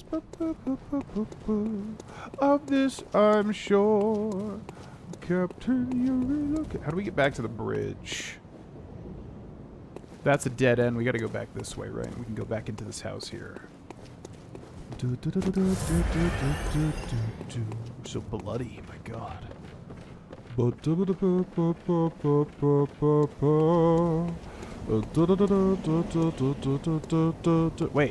we didn't go this way either, did we? Because there's no way to go. That just drops down to that little thing. Ba ba ba ba ba ba ba ba ba. Okay. What's everyone's favorite From Software game? Yeah, it's a tough question, man, because they're so close in quality. It kind of just changes from time to time for me. I love Demon's Souls, but I've only played the PS5 remake. I don't think it's ever going to be my favorite, but it is extremely unique. Like, I love that game. I really want to go through and guide that, too, even though it's far more simplistic. But yeah, I don't think it's ever going to be my favorite, just because it's so simplistic. It's like, you know, a quarter of the game a lot of the other ones are. But I love the remake, which they just shut down Bluepoint Studios, by the way. What the hell? Sony actually shut down Bluepoint, which literally made a masterpiece in Demon's Souls. Okay, so we take that ladder down. Dark Souls 1 will always be kind of like my nostalgia pick, just because I love it to death. It's so good, but I think mechanically the other games beat it out a lot of the time. Dark Souls 2 will never be my favorite just because it's obviously kind of the weakest one, I would say, out of the mainline stuff. Dark Souls 3 is a masterpiece. I love it. I don't think in this day and age that it beats Bloodborne. It's so tough, though. It honestly is so tough to decide. Because, like, Bloodborne has more, like, flavor to it. But Dark Souls 3 is like, it's got so much more stuff in it, too. So I don't know. In some ways I like Dark Souls 3 more than Bloodborne. In other ways I like Bloodborne more than Dark Souls 3. And then Elden Ring, I mean, is a masterpiece too, but it's also like an open world game and very different. God, gun to my head, if I had to pick, it's so tough. I want to like always say Dark Souls 3, but honestly it's Elden Ring's just a better Dark Souls 3 anyways, a lot of the time. Man, it might just be Elden Ring, now that I think about it. Elden Ring is just so jam-packed with so much cool shit. It's just way bigger than everything else. Yeah, I guess I'll tentatively say Elden Ring, but for cool points, I would say Bloodborne, honestly. Bloodborne has the most, like, unique identity. Okay, so let's see. But Captain... So let's do everything up here first. We gotta remember that guy's down there. He's not dead yet. There's another dude over there, too. And there is indeed a rafter item. That item right there in the corner is what we're looking for. That's the cool stuff. And that guy's actually... He deals, like, crazy damage. I feel like they buffed his damage compared to the other people. Alright, hit me. Thank you. Okay, that guy's alive too, so we got a veritable hodgepodge down there. Let's grab this. Thick cold blood. We can shoot these guys too from up here. Oh yeah, that guy's at one shot. So it is good to use a bullet for something like this, where you can basically kill somebody with one hit. The bullets really don't do a lot of damage though, so you gotta be careful. Alright, let's lock onto this guy, and I'm going to try to do a plunging attack. Whoop! Beautiful. Beautifully executed, if I do say so myself. Okay, now this guy back here, like I said, is scary as hell. This guy deals crazy damage. I don't know why they made him deal crazy damage. Beautiful parry, though. Yeah. Yeah. I want to get up. Charging R2. Okay. Let him do his thing. Just let him do his thing.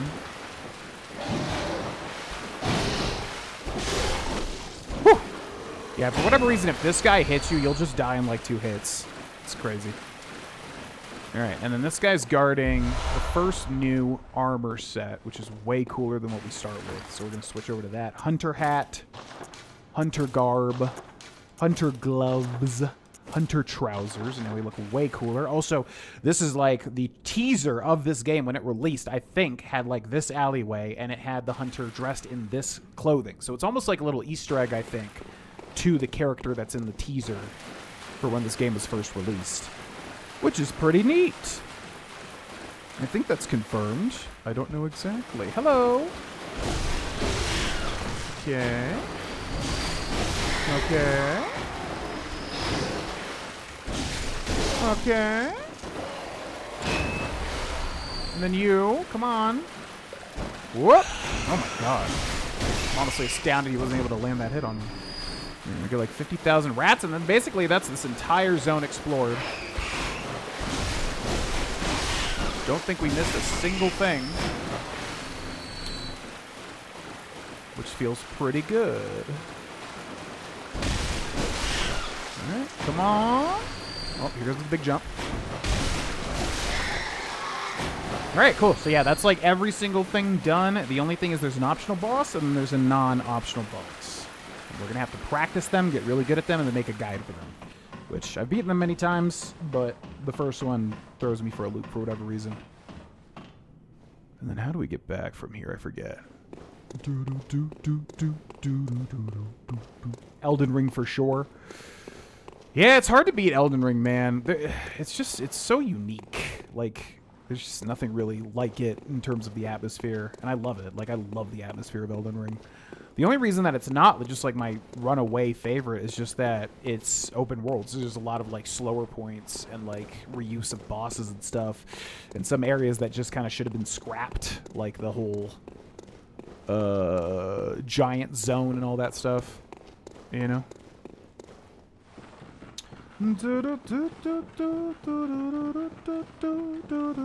Yeah, I love Elden Ring's atmosphere. It's very unique. I mean, a lot of From Software games are very unique, but in terms of their atmosphere, but Elden Ring is something special.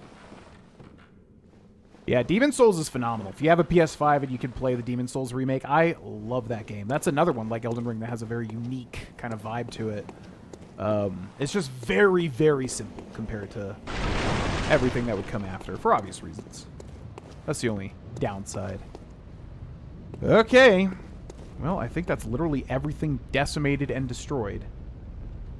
So, let's go ahead and slot a Bold Hunter's Mark here. And I guess I won't use it. I won't be lazy. We'll head back the manual way. And now we basically, I mean, we have like 50 million levels now. Like, oh my god. Like, yeah, 10K at the start of the game is massive. So I don't know if I even want to use it. Yeah, I probably won't use the dues just because I don't want people to be like, oh my god, you're so over-leveled when you fight this boss. I'm like, yeah, but you kind of want to do it that way. Hey, you know. What's up, Desu? Welcome to the stream.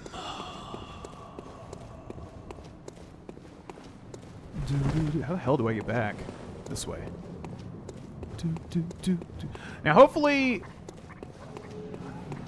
what I'm talking about does work, right? Like, if you use the Madman's Insight, Madman's Knowledge,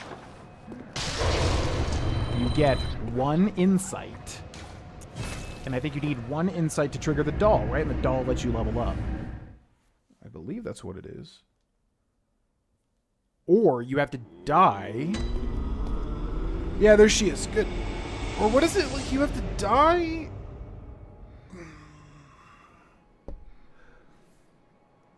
I think you have to die before accessing a hunter's lamp, and then you get revived by her. That's what it is, right? Okay. So, hello. Hello, good hunter. I am a doll, here in this dream to look after you. Honorable hunter, pursue the echoes of blood, and I will channel them into your strength. You will hunt beasts, and I will be here for you to embolden your sickly spirit. Channel blood echoes or talk. Did you speak with Gehrman? He was a hunter long, long ago, but now serves only to advise them. He is obscure, unseen in the dreaming world. Still, he stays here, in this dream. Such is his purpose. Ah, the little ones. Inhabitants of the dream. They find hunters like yourself, worship and serve them. Speak words they do not. But still, aren't they sweet? Yeah, I guess. They crawled all over my face and did weird shit. Ah, they... Okay. They... Farewell, good. May you find your worth in the waking world. Oh, thank you. All right, so we got a new item here. Consume insight and ring the beckoning bell to enlist the cooperation of hunters from other worlds. Silencing blank and such forms of cooperation. Beckoning bell and silencing blank, those for online play. Doesn't apply to us. Consume insight and ring the old hunter bell to enlist the cooperation of old hunters, which that's for NPCs to invade and fight with you. However, we probably also won't be doing that. So then, does Gehrman just disappear during this part? I guess so. Yo, thanks for the sub, if you in the chat.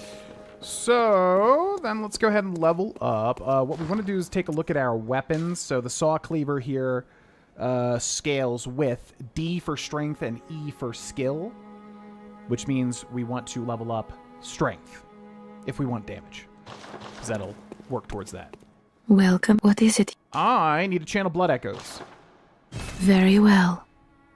Let the echoes become your strength. Your strength. Let me stand close. Now shut your eyes.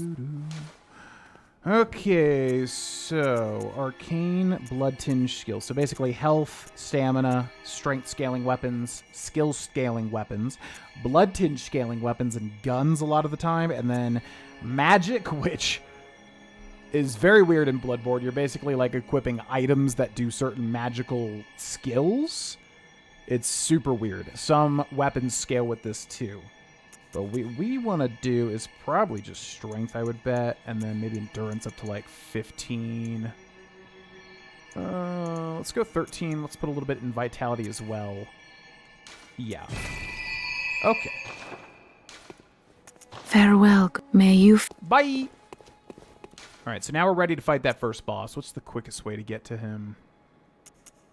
Central... We've had to have unlocked some sort of, like, shortcut, I would assume. Bloodborne and Dark Souls 3 are in my top 10. Yeah.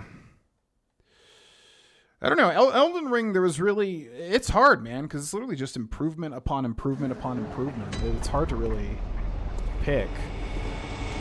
Like I said, flavor-wise, I would go Bloodborne, but, like, honesty-wise, I guess I would say Elden Ring. I mean, I probably would pick Elden Ring if I could only, like, play one ever again, basically. What is the quickest way back to this bridge? Because if we go down here... It is this way. Yeah, because then we can go up through this room. Yeah. And you basically want to kill everybody, too, on your way back, just because you'll get the blood vials and also the bullets, which is super helpful. Because eventually you might get walled in this game, and then you're going to have to grind anyways for blood vials and bullets, and it's really freaking annoying. So if you have the time, might as well just kill everybody, because a lot of them do drop blood vials. You know? Like that guy right there.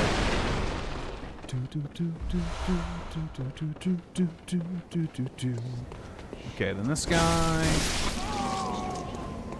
Where are these werewolves at? I don't have to pass them, right? Good. Because that would be annoying. Let's fight these guys here.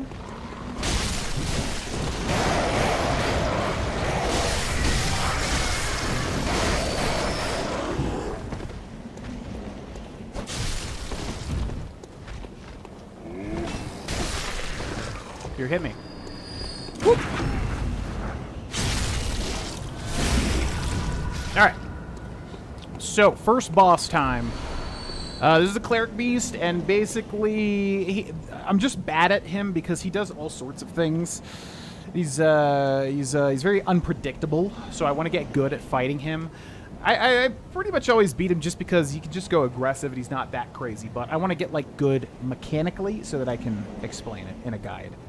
Basically. So that will be the process that we are entering right now, is figuring out that.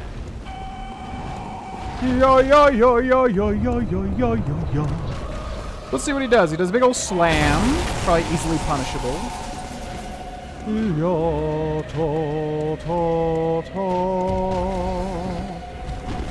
What are you doing? Okay, he chases after you, then punches down. Bum, bum. Okay, big old slam. 1, 2, 3. And then the swipe is what always gets me. Big swipe. Big swipe with the big hand. Okay, slam down. So a lot of slams. Little swipe. Ooh, a grab. Okay. And I know you basically just want to break his arm.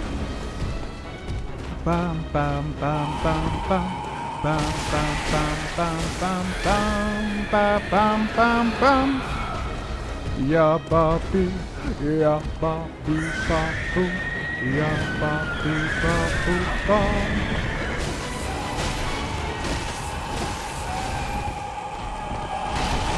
Okay, big grab. He's so aggressive. That's kind of the issue with this guy. A lot of swipes though.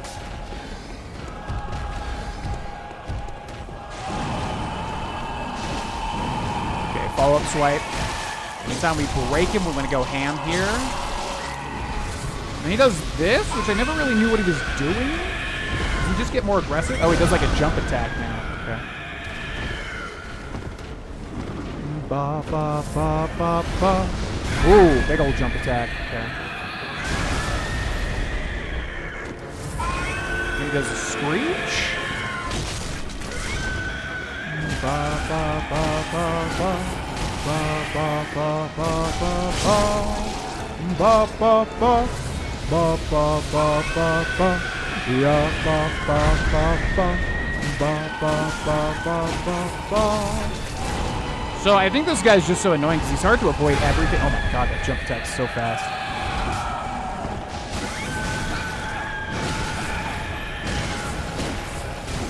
But I think the major tip here is that you can basically just keep attacking constantly. Okay, slam and then pull back up. Then I think that is regenerating his limbs. Ba, ba, ba, ba, ba. Okay, big grab. Okay. Slam, big old jump. Then he stops after that, it looks like. Ba, ba, ba, ba, ba. Ba, ba, ba, ba, ba. Yeah, ba, ba, ba, ba, ba. Oh my god!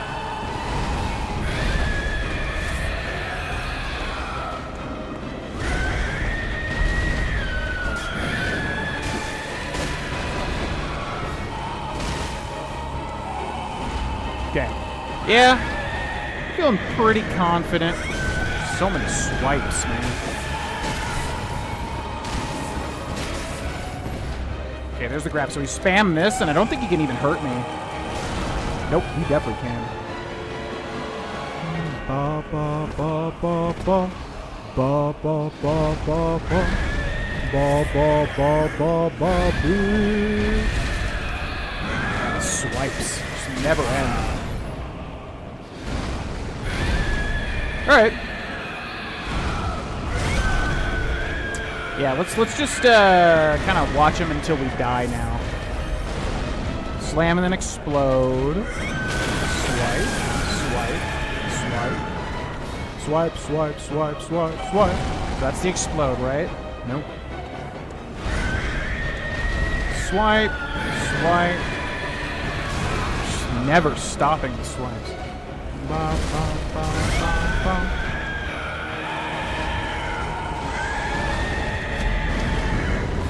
Yeah, he's just so, like, unpredictable. So I want to read up on him to see if there's, like, anything I'm missing about this guy. It's basically you just go aggressive because you keep breaking his limbs. It's pretty much the whole thing with this dude. Ba ba ba ba ba ba ba ba ba be ba ba ba ba ba ba ba ba ba ba ba ba ba ba ba ba ba ba.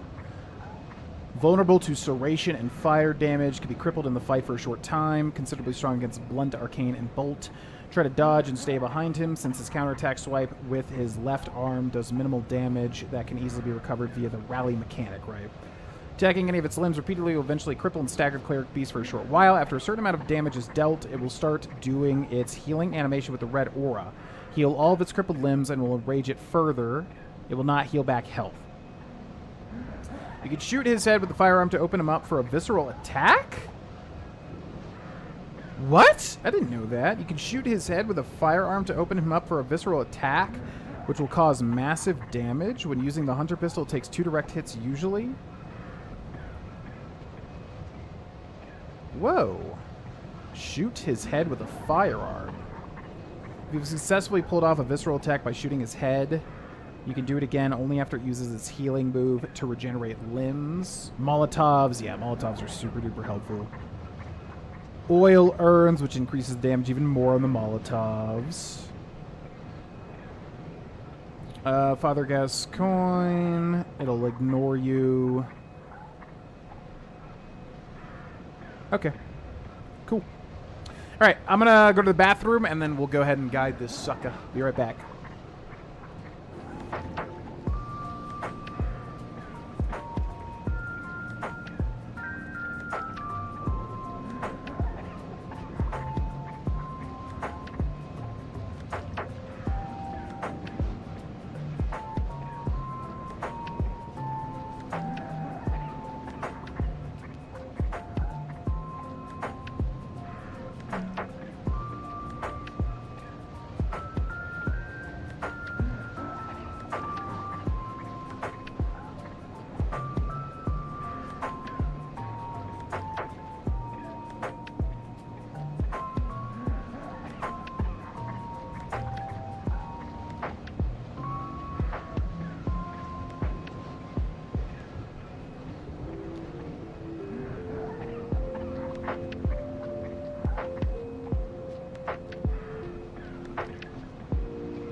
All right, I gotta figure out the audio balance on this. Probably want to take this down to maybe like that, just because this game is loud as hell.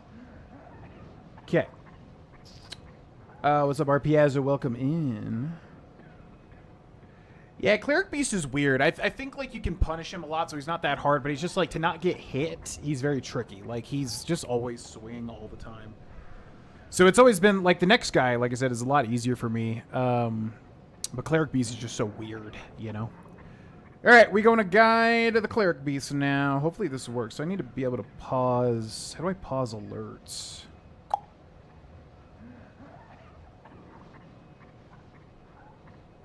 What is even alerting? Oh my god, I don't even... Streamlabs? Ba ba ba ba ba. Ya ba bi ba boo. Ya ba bi ba boo. Ya ba ba bi ba boo. Can I pause this through Streamlabs?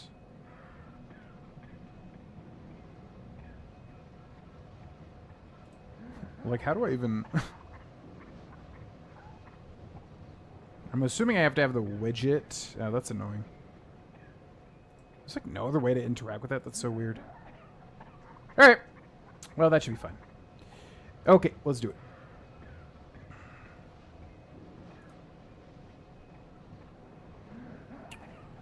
One, two, three, beat. Hey, it's me, GV, and welcome to a guide for Bloodborne. Ladies and gentlemen, this is how to kill the Cleric Beast. Basically, the first boss of the game. It is optional. You don't have to kill this boss. Yeah, a lot of people are going to think that this is the very first one. I'll show you the route, basically, once we've completely opened up the area, like how to get back to him easily. Also, by the way, what I did with this character was I didn't die, because basically you die and then you get revived and then you can level up. I didn't die. I went around, I kind of explored everything in the first couple of areas, and then I grabbed a Madman's Knowledge, popped it, got the Insight, which is the number you see to the top right with the eye, and then that lets you interact with the doll to level up. So if you take a look at my character, I am level 14, so 4 levels higher than any other starting classes except for the Waste of Skin, which is what I started as. All this to say, basically what I did was explore the first area, was able to level up that way, and then just put, you know, my strength to 15, endurance to 13, and vitality to 11. So nothing major here. In fact, you can do a lot more if you pop the blood echoes, as you can see here, which I did not want to do because I wanted to show how to fight this thing with the average level that people would be. Also, unupgraded saw cleaver and also hunter pistol. So that is what we are using. Now, this assumes that basically you've gone and kind of like opened up the map and all that sort of thing. Obviously, not everybody will have done that. But, yeah, this assumes, you know, you've kind of explored and are now looking to just fight the boss, the Cleric Beast. Which, fun fact, is the thing that you hear shrieking when you climb that first ladder, you know? So, basically, if you open up the shortcuts, you can open up these doors here. There's a guy right here. Let's make sure to kill him. There's also a guy over here, and it's good to kind of just kill them because you'll be able to get some blood vials and also some bullets as well. Which you will need quite a lot of as you go through Bloodborne. And then we're going to go up this stairs here. There's a dude in the corner. So let's kill him. And then there's a dude over here as well. Let's kill him as well. Grab some blood vials. And then you can kill the crows and the guy over this way. It's not going to matter too much. Now... Fun fact, there's a couple of things with this boss. First of all, this boss is horrendously destroyed by Molotov cocktails. And if you didn't know, you can basically slot these and throw them. They deal huge damage. So if you want to go that route, you can. I'm not going to go that route here because I want to show the fight. But also, if you have oil jars, you can basically throw the oil jars first and then throw the Molotov, and it actually deals more damage. Also, I just found out you can shoot this boss in the head twice with the starting pistol, and it'll basically let you do a visceral attack or a riposte. I've never really done that, but that's another thing to note. All right, so we're going to run past these guys here. Hopefully we don't get caught. And then here we go with the boss fight proper. We're going to grab our blood echoes. And yeah, the big tip for this guy is that you basically just want to stay behind him. Sometimes he'll do that massive jump into the sky just like that. So basically, we kind of want to be always near him like this and just always be hitting. You can see like the range on the cleaver that we're using is horrendously low because we didn't hit any of that, which is actually insane. We're going to walk away a little bit. So yeah, basically staying behind him is always a good thing to do. We're going to roll that. I'm not locked on here. Now, the other thing with this guy, okay, is that he will be able to break his limbs super duper easily. He tried to grab me there. Yeah, the camera is honestly your biggest enemy here because you're fighting him in such a small area. I actually kind of want to shoot him in the head to see that. So that's one shot. Apparently it takes 2 shots. There it is right there. Yeah, look at that. Wow, that's really nice. I have never fought this guy doing that. I didn't even know that that was an interaction, but as you can see, yeah, it's not too hard at all to trigger. Okay, so I'm basically like locking on and de-locking on over and over again just because this guy is a pain in the ass to keep track of.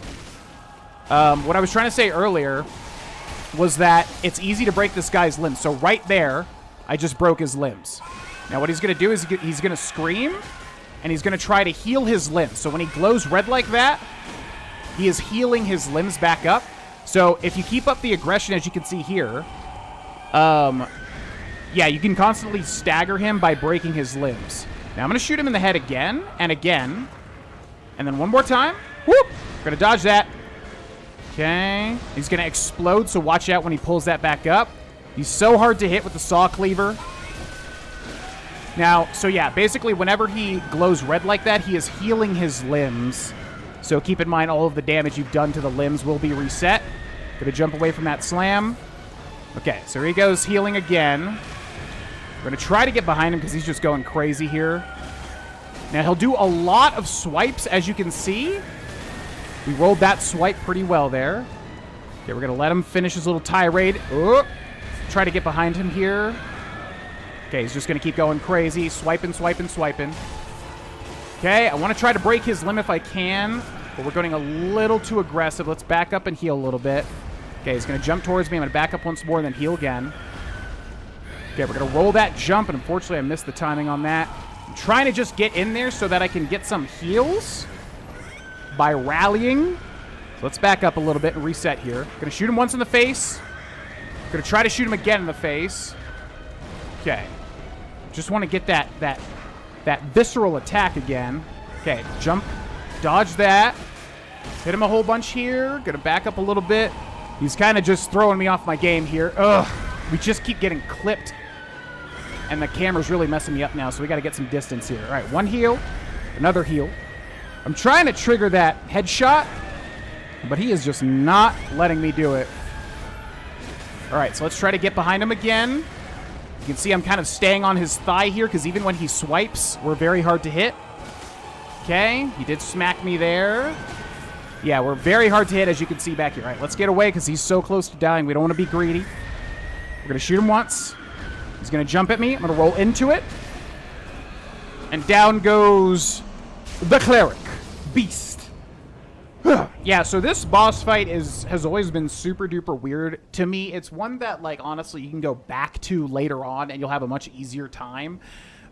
He's just so unpredictable. He's so aggressive, always just going crazy. As you can see there, we kind of just stuck to his thigh because all he'll kind of do is, like, swipe. And even if he hits you, you can keep attacking because if you don't know in Bloodborne, when your HP bar turns orange, if you just keep attacking, you'll heal back up with the rally mechanic. So even though we were getting smacked around a lot there, I was kind of just always sticking to his thighs and always attacking so that I was healing back up. We didn't break his limbs as much as I wanted because his limbs do break quite easily, and then he kind of gets stunned. You can see in the second half where he starts to heal, though, it becomes harder and harder and harder. So the ultimate tip that I would say for the Cleric Beast, he looks really scary, but in reality, you just want to bully him if you can and constantly go aggressive. And, yeah, if you just keep breaking his limbs over and over and over again, you can just kind of get him into this, you know, always being stunned mode. And this is a pretty baseline attempt here without really any, like, you know, I've leveled up like 4 times. So this is one that I definitely would recommend if you're having a lot of trouble. Just go do other stuff and come back to him, because there's nothing really that you get from even beating him. You get the Sword Hunter's Badge, which I forget what that gives you. But yeah, this guy could be a massive pain. Not really worth it as much as just coming back when you have other tools. However, hope that guide helped. Thanks so much for watching, and I will see you in the next video. Make sure to subscribe for more. Bye!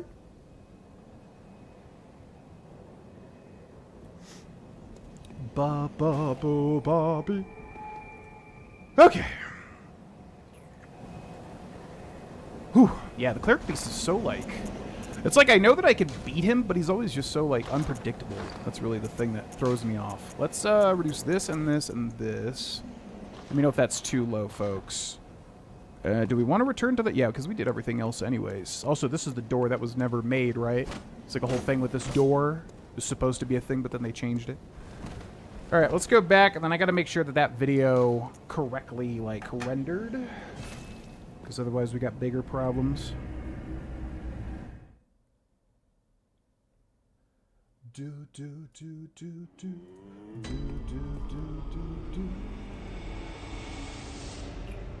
Bloodborne Cleric Beast Guide.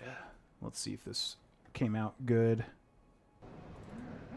Kind of just kill them proper. We're gonna grab our blood. As you can see here, yeah, you can constantly stagger him by breaking his limbs. Now I'm gonna shoot him in the head. Crazy. As you can see, harder. And for more. Bye. Yeah, looks pretty good. Sweet. Okay. Excellent. Excellent. All right, now we can actually like level up. Cold Blood Dew times 7. Use multiplayer. Hey GV, what faction should I join? Dark Brotherhood or the Thieves Guild? You should do everything. If it's a Bethesda game, do all the things. Wait, what? You can't use multiple if there's only 2? I didn't know that. Wait, what? Oh, it's because it's Cold Blood Dew number 3, not because we have 3 of them. I see. That makes sense, mister. That makes sense, mister. I guess we'll pop the Madman's Knowledges, too. It actually makes the game harder, but whatever. It's no big deal. So, yeah, let's pop this sucker to get some insight. Yeah, well, I think Gascoigne is more difficult than Cleric Beast, but the Cleric Beast is just more, like, hard to guide for me, if that makes sense. You know? Okay. Cool beans. GG, what's up, Low Country Grace? Trade in blood echoes with messengers to buy and sell items. Is there anything that here that we want? Antidotes will be very important. Throwing knife. Oh, yeah, the lantern. 2,000. Sure. I'll buy the lantern. Why not? It's actually kind of nice. Hunter Chief Emblem, which, like, opens the door. It's really weird. Kirk Hammer. Do we want to just go with the Saw Cleaver? It's kind of boring. Maybe there's, like, another weapon I can use that's kind of standard. I don't want to use anything too crazy for people watching the guides. Hunter Pistol, Repeating Pistol, Yharnam set. Okay. Oh, Kirk Hammer. Yeah. Well, this is storage, so we don't need that. This is the upgrader. Fortify a weapon. Fortify weapons using Bloodstone, Saw Cleaver. I don't know if I want to upgrade the Saw Cleaver. What other weapons? Kirk Hammer could be fun, but I've definitely used it. Oh, man. This is like the first playthrough I ever did. I used the freaking Holy Sword or whatever it's called. That could be fun to go back to. I think that thing's strong as hell, too. That could be fun. So, yeah, maybe we wait on upgrading this. Maybe I should look and see what we could switch to eventually. Ba, ba, ba, ba, ba. Yeah, ba. All right, we gotta find the doll. Where's the doll at? I could pull off a top knot in real life. How does the top knot look? That's like the classic Japanese hairstyle, right? Top knot. Duh, duh, duh. Oh, yeah, that's cool. Yeah, people always shit on these types of hairstyles, like man bun type stuff. But honestly, I think if you can pull it off, it does look good. Yeah, I'd consider that. I don't know if my hair would be able to do that, but I'd definitely consider it. What's up, Bucket Mouse? I think I have heard some sort of rumor, yeah. But I don't know much about it. I mean, hey, I'm waiting for Final Fantasy IX because I think the Final Fantasy IX rumor has more legs to it. But hey, man, Chrono Trigger's still one of my favorite games of all time. I would definitely take it if they want to do something like that. I would love it. What's this? I feel like I never come back here. What's the lore on this game? I am not the lore guy, but as far as I know, it's like... I don't know how much I should say that's a spoiler. Pretty much, you know, you're like in old Victorian England, basically, and then... Not really, but like it's like that. There's like a... Yeah, I guess I could say it. I don't think it's too much of a spoiler, but... Basically... They found special blood. The blood heals, but it also turns you into monsters. So then I think they always have to have hunts, and hunters kind of like quell the monster population. And it's a never-ending nightmare, and you're pretty much trying to stop it. It's very similar to Dark Souls, in which like it's a cycle that never ends until you stop it, basically. But I'm not the lore guy. There's probably stuff that I'm wrong about that, but yeah. Welcome home. What is... That's the basics. Very well. Let me... Okay, so let me take a look at Bloodborne weapons and see if there's anything else I want to use here. Because the saw cleaver is just a bit boring.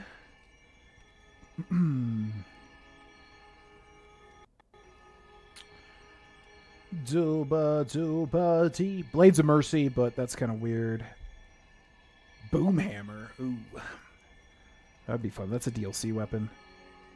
Burial Blade, Shikage, so cool. Church Pick. Oh, that's a DLC weapon. What the hell? Holy Moon Knight Sword. Wait, no.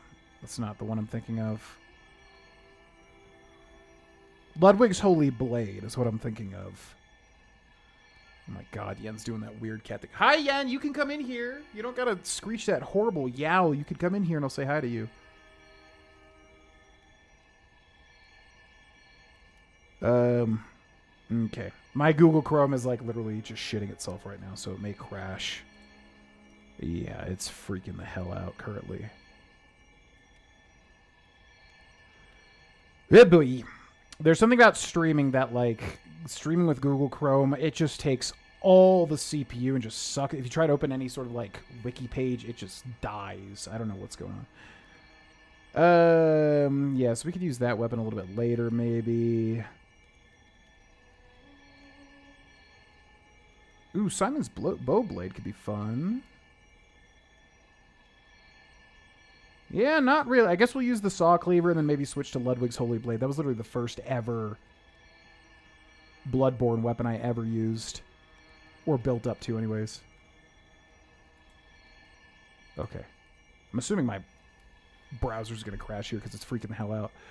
Shoot, I need to look up Ludwig's Holy Blade requirements. 16 strength and 12 skill. 16 strength and 12 skill. So let's get skill up to 12. Perfect. Yeah, it's a bit of a strong weapon, but I think a lot of new players are going to be using it, so I think it balances out. Farewell. Bye. Bye-bye. Just long hair, but I wear it up most often. Yeah, I've always really liked the man bun style haircut. I know, like I said, I know everyone makes fun of it, but to me, I don't know. They were always cool hairstyles. I think they're associated with, like, douchebags, but as long as you're not a douchebag, who cares? We have a Demon Souls full playthrough on this channel, but I never made guides for it. No. Which I would want to do, but I'd probably want to build up to it. Just because I don't... Demon Souls, I think, is a game that not nearly as many people are playing, you know? Basically. Shikage. That's the one that's like an absolute nightmare to get, right? Or is that the Rakuyo? I always get those two confused. There's one that is like a literal living nightmare to get early. It is so hard because it's in the DLC. Alright, let's get past these gentlemen. Dude, oh my god! Is that gonna trigger something? Holy shit! What's this song from? Bum bum ba ba bum bum ba ba ba ba ba.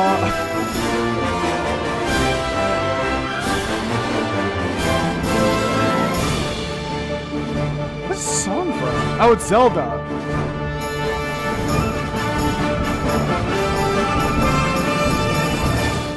I'm so glad I added that. Love your videos and your streams.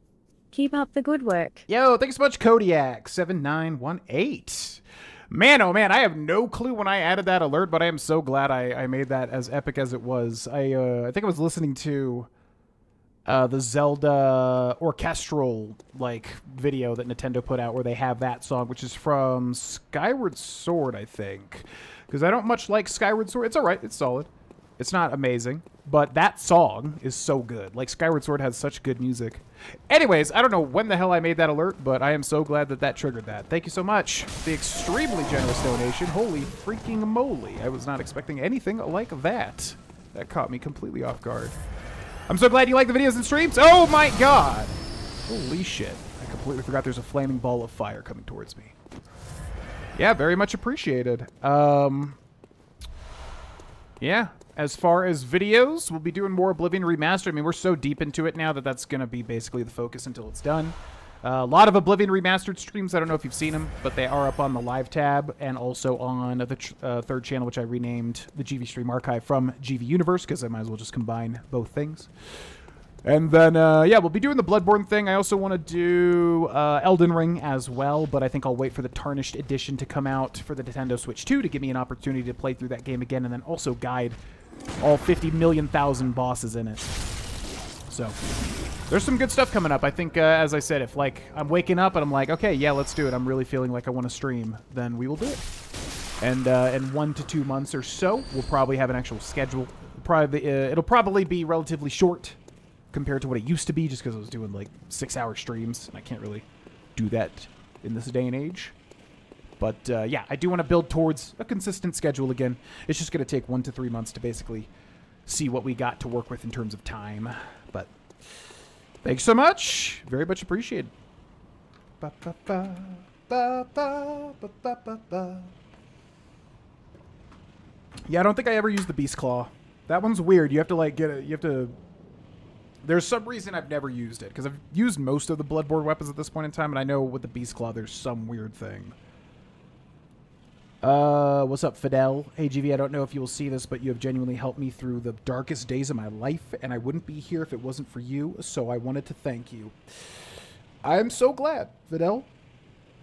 That makes me happy, man. As I've said many times, when this job really... When me and this job gel well, I think amazing magic happens. When we don't gel well, I think horrible things happen. It's always been kind of somewhere in the midst of that. And, you know, these days, I think the thing that's helped me quite a bit is meditation, to just chill me the freak out. Because before that, I can just really get into my head and kind of spiral, as I'm sure anyone with any of that sort of stuff has experienced. So, I'm very glad. It's my absolute pleasure. I genuinely do love doing this stuff, but there's just certain things that are challenges for me, especially my own thoughts consuming me from the inside out. So I'm trying to work on it to basically just be, you know, somebody that can more consistently put out good stuff. But I'm so glad to have a positive effect. And thank you for telling me.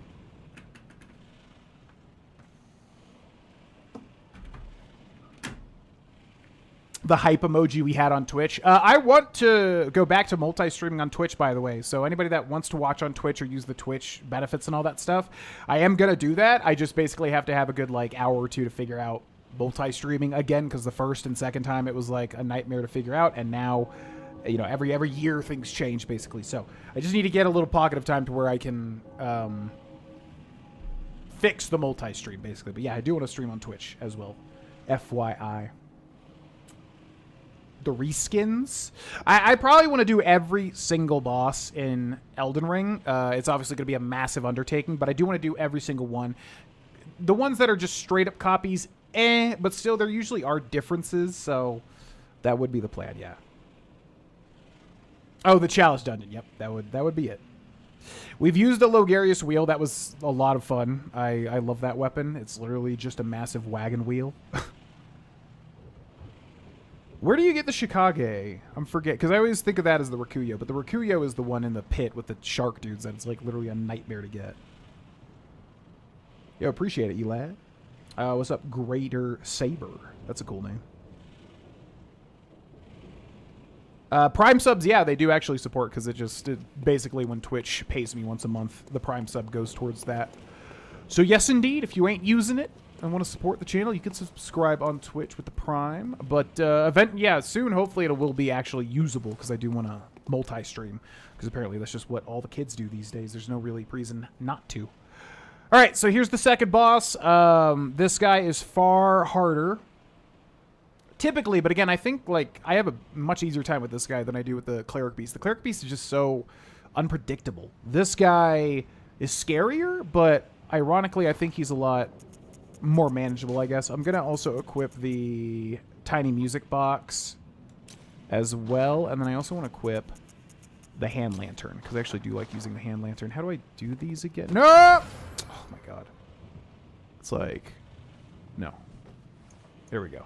Okay, so go to the hand lantern, press square. Okay, so let's watch the cutscene. It's pretty epic. Pretty freaking sweet. Oh, that's right. It's in the castle, yeah. Yeah, I've never used the Shika. Is that the one that... That's the one that damages you over time, right? I think that's why I don't use it, because I hate those types of effects. Yeah, the castle. Why am I forgetting what it's called? Blood something castle? Canehurst. There you go. That's right. And the Shikage slowly kills you, right? Which I always hate. Beasts all over the shop. You'll be one of them, sooner or later. Chaos Blade, yep.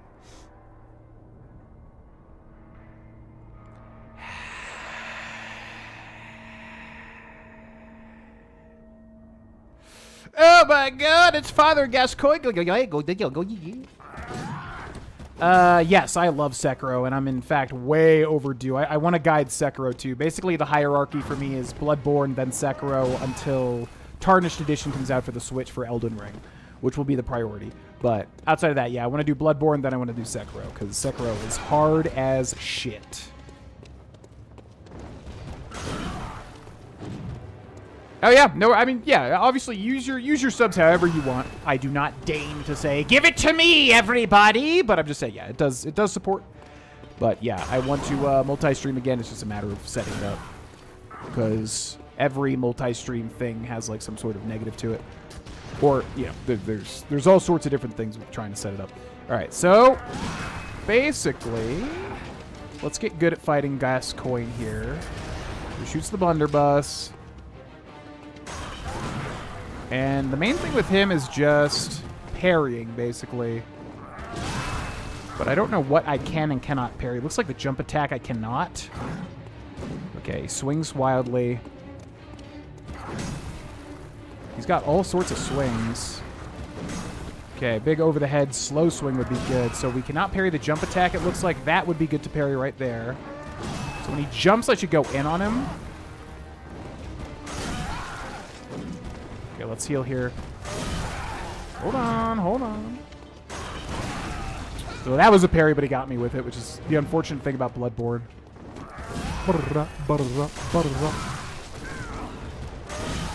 Okay, hold on, man. I'm trying to learn you. Hold on. Keep getting the parry trigger, but there we go. And then you want to use the music box when he's in this form, right? Yeah, because he does that right there, and he can get a few free hits on him. Oh, what's that smell? The sweet blood. Oh, it sings to me. It's enough to make a man sick. Okay, the double swing. The double swing is good to parry, I think. Right. Oh, 1, 2. That right there. Man, he's getting with everything. Okay, the thrust would be good too. Just gotta watch out for the shots.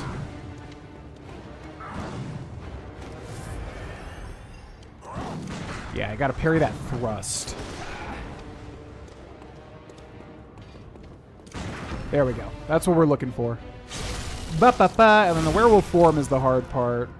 Can get one free hit on him there. Yep. 1, 2. Okay, just one.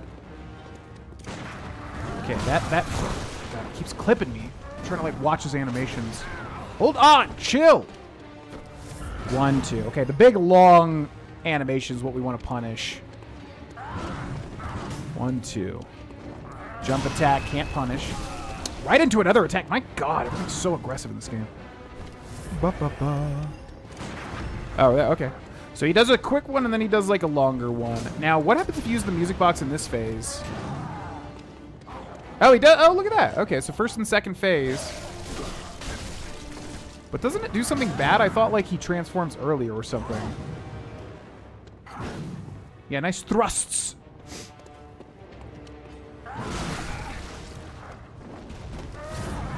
Okay. Over the head swing, over the head swing. Jump attack, but then right into another thing, right? Yep. You can get him once there. Okay, now he transforms, and if we're too close, he hits you, right? And when he jumps up, that's the scary part, right there. Okay, so then he does like a forward dash. Now you can still parry him in this mode, and the music box does nothing, right? My God, these graves, man. Literally the worst thing of this fight is those stupid graves everywhere just blocking you. That's the only, like, actual... I mean, it's a tough fight, but that's the only thing that's genuinely terrible.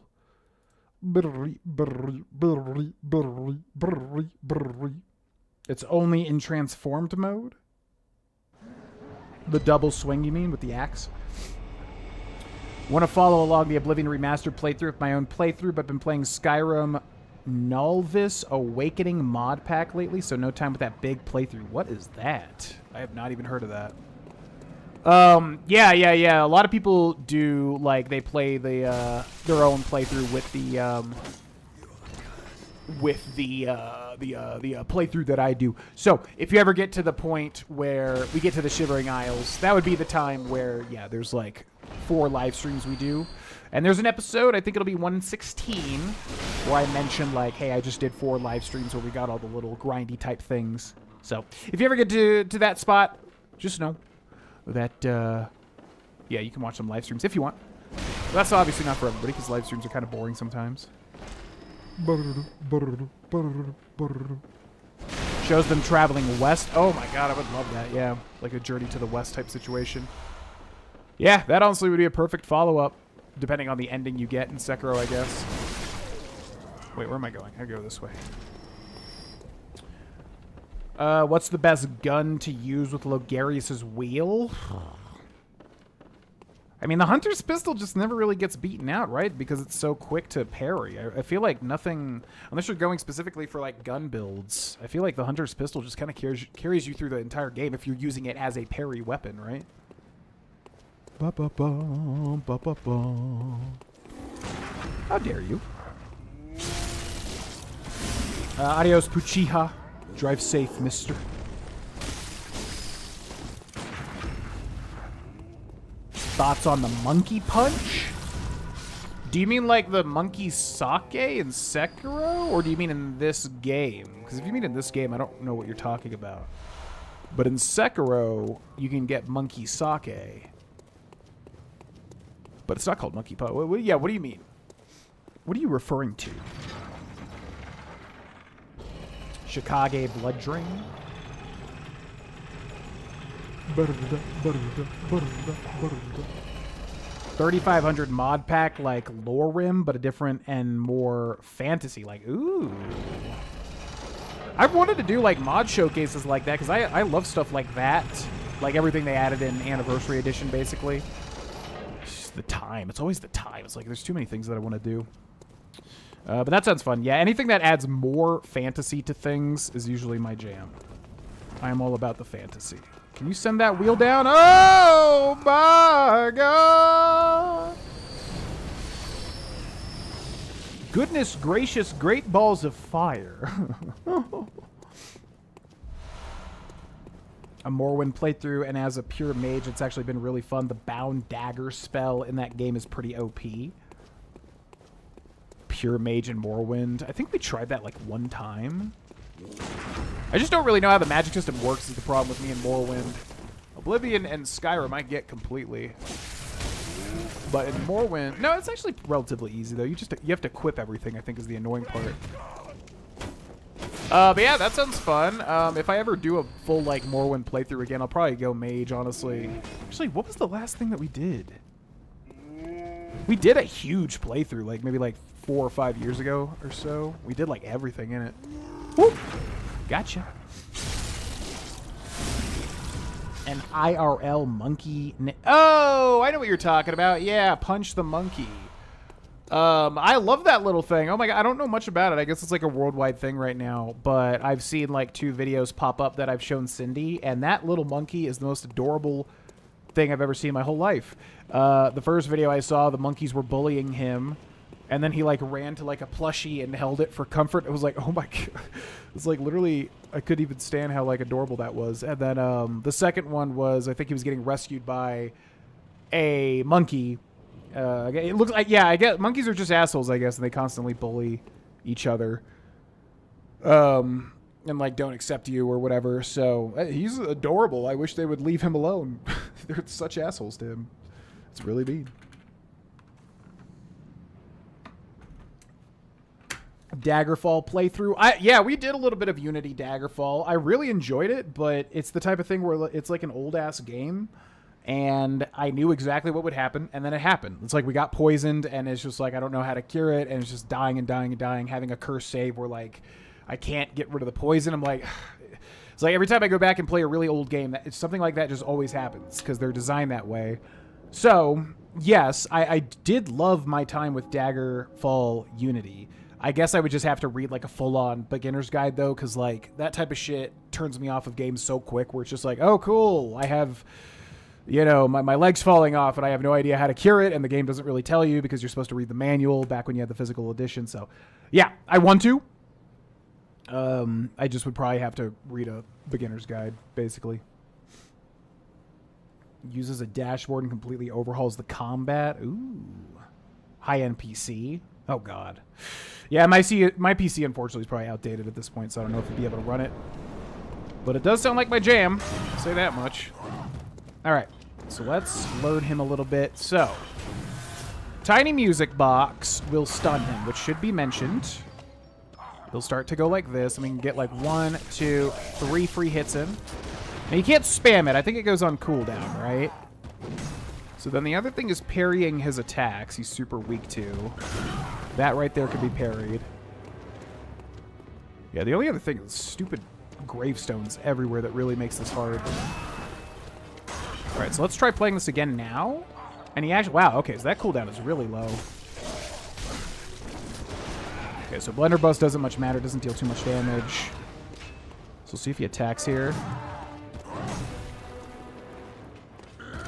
Okay, perfect parry, great. So I guess I could say that, you know, kind of walking away from him, just wait for the parries to trigger, get a free attack in as well. You just got to keep aware of your space. That's the only difficult thing here. Okay. The drag is great to parry. Yeah, but he freaking gets the hit every time at the last possible second. Ba ba ba ba ba ba. Okay, what else you got?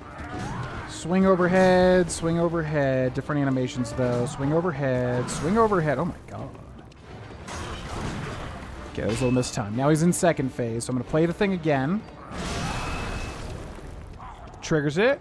1, 2, 3, 4. So you can go for 4 hits there. Oh my god, he's already... Okay. Yeah, because I think he early transforms if you spam it. And then you can still parry his stuff here. Jesus Christ. Hold on, you asshole! I need to learn you. Stop just... Everything in Bloodborne is so angry all of the time. Jesus Christ! Hold on! Okay. That was a parry there, but we just keep getting hit. What? How? Literally in front of him dodging, and I'm still ending up in front of him somehow. Yeah, I don't think the music box works when he transforms, but I want to see. Does nothing, right? Oh, it does do so. What? Man, I did not know how this was. Okay, so that actually is worth to use. Hold on, you literal asshole. I can't even move. You stun lock. I need to learn you. 1, 2, 3. Okay. Just so aggressive, man.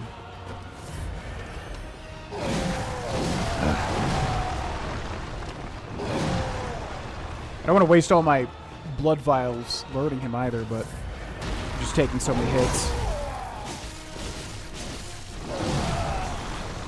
Oh my god, I just can't like recover to learn, you know?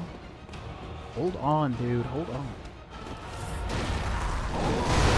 Now if I play this again, I think he gets stunned again, right?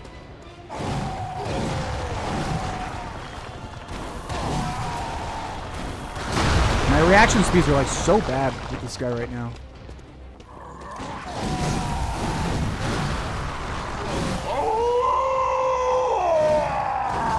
Yeah, I'm just like getting thrown around here. This is the type of thing that's like annoying to guide because it's like you're trying to just watch and react to what he's doing, but he just doesn't stop. So once you just get hit once, you can't really like recover. You're just trapped for a little bit. Okay, but that's the process of learning. We just gotta get good. That's all that it is. What's up? All my NPC battles. Which capture card to use, and would you recommend it? I am using the same thing I've been using for 1,000 years at this point, which is the Elgato HD Capture S. I think it's called the Elgato HD S. It's like a really old device, but basically it just hooks up to my PC. Hooks up to my PC and basically lets me attach my PS5 to it and then kind of capture the gameplay pretty much. I would recommend it, but it's so old at this point that I guarantee there's got to be a better way to do it, I'm assuming. But it works for me. I mean, until I need to upgrade, there's not really any reason to switch it out. If I had like 4K monitors and wanted to upgrade that or, you know, record that, I probably would upgrade, but yeah, I would say there's probably some new current thing that I don't know about that's much better and current to record gameplay off of a console that you're better off going towards, I would think. It has Ultimate, Ultra, and Redux, which gives some PC spec options. Redux is for lower end hardware. Okay. The first Skyrim mod that I need to like actually play that I would probably play if I had time to would be the Legacy of the Dragonborn, because that one actually adds new stuff, doesn't it? Like, doesn't Legacy of the Dragonborn add like new quests and things, and it's like basically just hunting for all the unique stuff, which is absolutely— how dare you! Oh my god, you guys are being so annoying! Oh no no no no no no no no no no no no no no no. Bloodborne is always like this, where if you give them 1 little inch, they will take 50 miles. Leave me alone, please. Anyways, yeah, I want to do Legacy of the Dragonborn, because as far as I know, it's like a museum where you get all the normal uniques, but then you also get new stuff, as far as I know, right? I think that's the big classic Skyrim mod that I haven't played yet, that everybody loves. Whoop. You gonna shove me? Do something. Whoop. Gotcha. That's the annoying thing about Bloodborne is, like, you always, you get these parries, but then you also get hit, so then you can't, like, follow up on it. It's really frustrating. Oh, it has that full mod. Oh, interesting. Okay. I'm gonna make a note to look it up then, because I'm actually curious about it. Skyrim Novice. I'll see. I think my computer's still powerful. It's just pretty outdated at this point. I would probably need to upgrade at some point in the next X years, you know?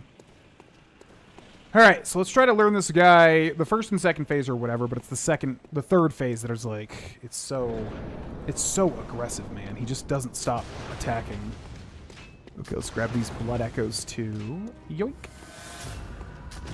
All right.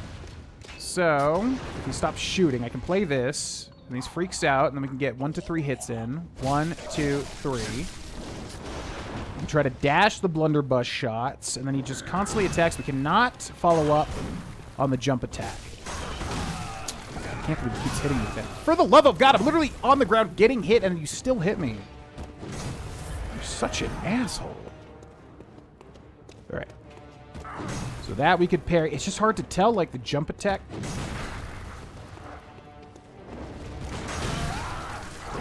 Yeah, it's hard to tell, like, the jump attack from everything else. That's the main challenge here. Ba-ba-ba. That dragging hitbox is so massive. I could be in the next state over and he still hits me with that shit. God. All right, come on. No. You son of a bitch! Just let me get a clean parry. He just won't do it. Every parry I get, he's like, no, I hit you too. All right, let's back up a little bit. Yeah, that drag is great to parry. The problem is it just has such a large hitbox. Okay, I was going to say, that's a good parry right there. And then as he's getting hit away, 1, 2, 3. Ooh. You stupid grave.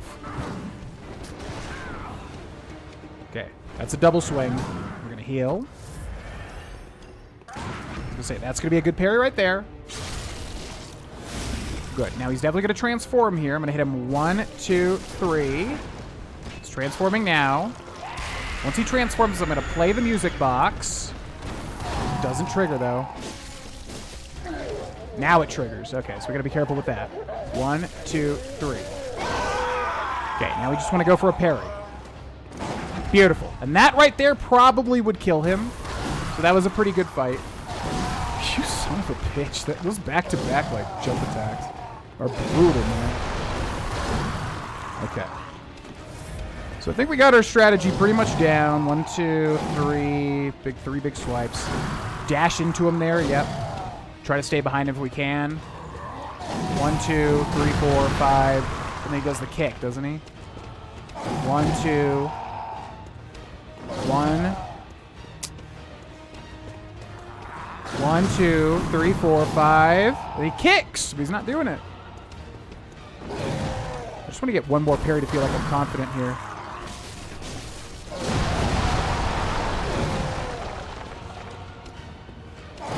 Beautiful. Yeah, I think we got it. I'm going to play the music box again. Does he trigger again? Or is it only once? Whoop. Here, let's play it. Does he trigger again?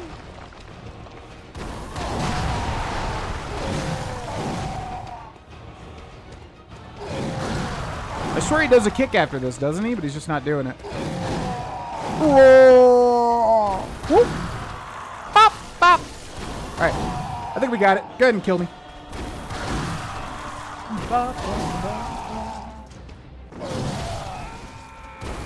I was also thinking of upgrading, but RAM and SSD prices in stock are disgusting. Yeah, it's why these days, like, if I can make it work on PS5, I'm just doing that. My PC is just a work PC most of the time now, except for stuff like Silksong and things like that I know my PC is fine with. I will have to upgrade probably within the next 3 years, but just putting it off because everything's so damn expensive these days, you know? Everything's just a lot of money. I would watch videos before downloading just to see if you like the new combat and leveling system. Also requires a bit of space and can only be downloaded and played on an SSD. Ugh. Yeah, that was the issue with Fallout London. Was I think I had to have it on an SSD and I like did not have space for it. Yeah, I'll watch videos. I'm curious about the combat basically because that's my big thing with Skyrim is that I think it's honestly a relatively perfect game for what it is. The only issue is that the warrior trees need a little bit of a buff in terms of, you know, some combat mechanics, basically. So, yeah, I do want to see how that looks. Okay, I'm going to make a guide for Mr. Gascoigne now, folks. So I will return after the guide is guided. Let's do it. 1, 2, 3, B. Hey, it's me, GV, and welcome to another Bloodborne guide. Ladies and gentlemen, this is Father Gascoigne. This assumes you've kind of explored the area and unlocked all the shortcuts that you can, at least to get to him, and then we'll talk about the strategy. This guy is the first big wall for a lot of people. He is very difficult. What I'm using here is just the saw cleaver, I think unupgraded. You could definitely upgrade by this point, but I'm not doing that just to kind of show you what it's like with kind of mainly baseline stuff, although we are level 18. Just from exploration and things like that. So, yeah, once you have, unlocked the shortcuts in this first zone, basically I'll show you how to get over to him. There's a guy right here, so kill that guy. And then also make sure to check if they have blood vials and or bullets. Extremely helpful, especially bullets for Father Gascoigne. Very, very, very helpful, because he is extremely weak to parries, just like these guys right here. You can parry them, and they take massive damage. So these guys drop blood vials. Always good to kind of farm them as you're going up to Father Gascoigne. Because, yeah, you need a lot of bullets. You need a lot of blood vials because this guy will destroy you. Basically, he is a 3-phase fight. He will just attack you with the small version of the Hunter's Axe. Then he will attack you with the two-handed version. And then he will transform into a big, scary werewolf. Now, you'll notice here I also have the tiny music box. Basically, if you explore this area, you'll find two girls, one like up a ladder and one down a ladder. The girl will give you the tiny music box as part of her quest.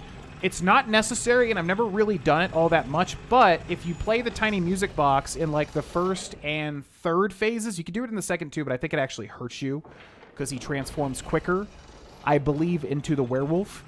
Which is tougher.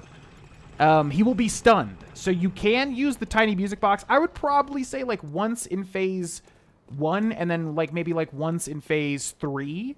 I don't think you want to use it in phase 2 just because, yeah, like I said, I think he transforms quicker into the wolf. And if you're more comfortable fighting the wolf, I mean, go for it. Also, these guys are a little bit scary. We're going to wait for that goodness gracious great ball of fire to come down. And then kill this guy here. Basically just showing you the way to get to this guy. Also, that ladder will take you up to this as well. But to my left is the shortcut. Okay, and then Father Gascoigne is basically up these stairs and to the left here. And yeah, the thing with Gascoigne, he's just so aggressive. He is a very, very, very aggressive boss. And that's really the challenge. Now, you can match him on aggression, but it's a little sloppy. So I'm probably not going to be using that strategy. What I like to do is give him his space and know when I can go for a parry, and then that's when I parry. And that's kind of his biggest weakness because he just does so many attacks that you can hit the left trigger if you have the Hunter's Pistol, and then parry him, and then you'll just open him up to tons of damage. Also, Molotovs, really good. I think when he's in his beast form, Molotovs deal a ton of damage because it's fire damage, and I think beasts just hate fire. So yeah, we're going to go ahead and fight him. Let's give it a shot. All right, so make sure to grab your blood echoes if you need to. Did I not grab them? No, I did. They didn't disappear for some reason. Now, the other thing with this fight that's really annoying is that the graves will block you. It's so frustrating. Everyone's been there where the graves will just block you, and then, you know, see right there, parry, perfect timing, bam, go up. And once he's, like, getting shoved away, you can get, like, usually 1 to 2 more hits on him, just like that. Oof. Right into that axe drag, though. That axe drag attack, by the way, just keep in mind that thing has an insanely large range. It is very scary. Now, like I said, these gravestones being everywhere is what's really annoying. Sometimes you're going to have to lock off and lock on, vice versa. In order to... Yeah, see, I'm already getting, like, blocked by these stupid gravestones. My god. It's honestly the hardest thing about this fight, is dealing with the gravestones. Okay, so, when he... I'm gonna wait to see what he does. Big mistake. You don't want to parry the jump attack. Also, I played the music box, so now he gets stunned. Look at this. 1, 2, 3 free hits or so. I'm trying to get away from him because I want to go for a parry here. Now, we're going to watch what he does. You don't want to parry the jump attack. You will get destroyed. If you see the blunderbuss shot coming, you can dodge it. Yeah, don't want to parry that. Sometimes he'll follow it up too, so you got to be careful. Okay, a little off on that parry there. Basically just looking for parries is what I'm doing. Now, if he does jump, you can go in, but as you can see, I kind of overcommitted. Almost got hit, but I didn't. I'm going to run away and heal. Okay. Now he's in his two-handed axe form. So same sort of thing. He will follow up the jump attack now, so watch out for that as well. And same sort of thing. We're just going to look for a parryable attack. A little off on that parry there. Okay, little off here. Trying to look for a good opportunity. We've only got 8 bullets left. Here, let's watch him. Oof, a little off there again. I keep missing my parry timing here. Let's back up because we need some space. I'm going to heal once as well. And when he does that big charge up, that's a great time to parry as well. But the challenge here is obviously just getting used to his animations and knowing when to go in and to not go in. So I'm just looking for something that is an attack that I can parry, but yeah, my timing is just awful right now. Stupid graves everywhere. Oh my gosh. All right, so let's go over here. It's a bit of a rough fight thus far. Okay. Trying to just look for the big wind-up, basically. Now, when he does that roll attack, you can also get some free hits in there as well. Yeah, I'm just basically looking for the big wind-up so that I know... Right there. Beautiful. I knew that was coming.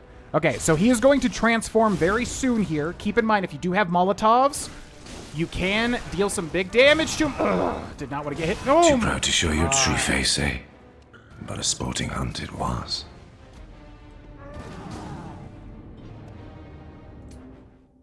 God, it's like the 1, 2, 3 punch that gets you. It's like we were doing pretty well until that moment. So I'm going to keep that intro in, and then we'll just restart the fight here. It's just that 1, 2, 3 punch, man, when you're trying to get away from him, and you get stuck on one of them graves. All right. So, yeah, back in the... Oh, man, I need more. Do we have any blood?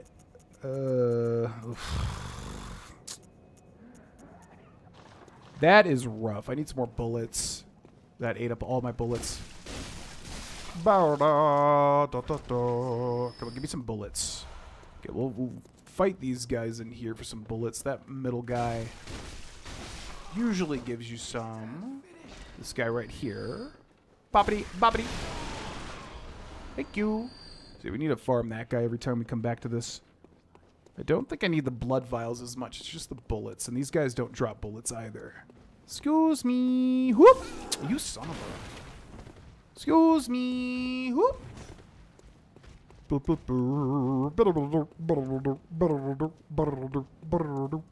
also should have mentioned you should step off of this platform and then re-step onto it to trigger it again. So that goes away. We step on this. And I think we're going to be aggressive with this great ball of fire now because I can duck into the side thing here. Whoop! Come on, light it.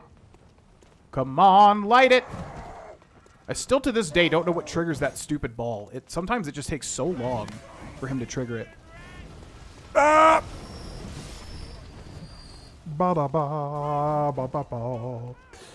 I didn't grow up with Resident Evil, but these days I love the modern Resident Evil. So yeah, I do want to play the new one. I just kind of didn't prepare for it, so I'm not sure what I'm going to do with it.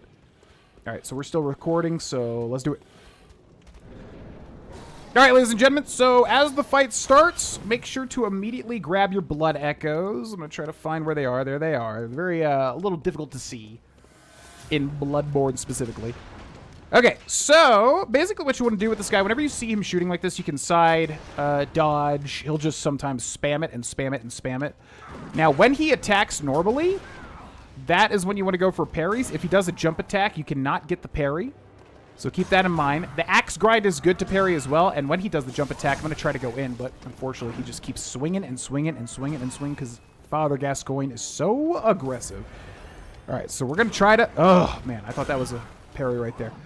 Yeah, so my strategy for this guy is basically just fishing for parries pretty much, because that is kind of his big weakness. You also got to watch out for these gravestones literally everywhere that constantly stop you. So let's lock onto him again. We're going to see what he does. Okay, my parry timing is a little off here. Okay, we're going to go in here. Let's see. Okay, just looking for an attack that I can parry whilst also not getting stuck on the gravestones, whilst also dodging the bullets. Which, yeah, like I said, sometimes he will just go and go, go. So, unfortunately, there. All right, we're going to reset. That was nasty. Nasty opening. Kill me, please. Too proud to show your true face, eh? But a sporting hunt it was. But a sporting hunt it was. Yeah, I want to do Resident Evil 9. I just, like I said, I didn't really, when I like saw that it was coming out, I was like, what, already? I was kind of blindsided by it, so I can't really commit to it, but I definitely am interested in it for sure. I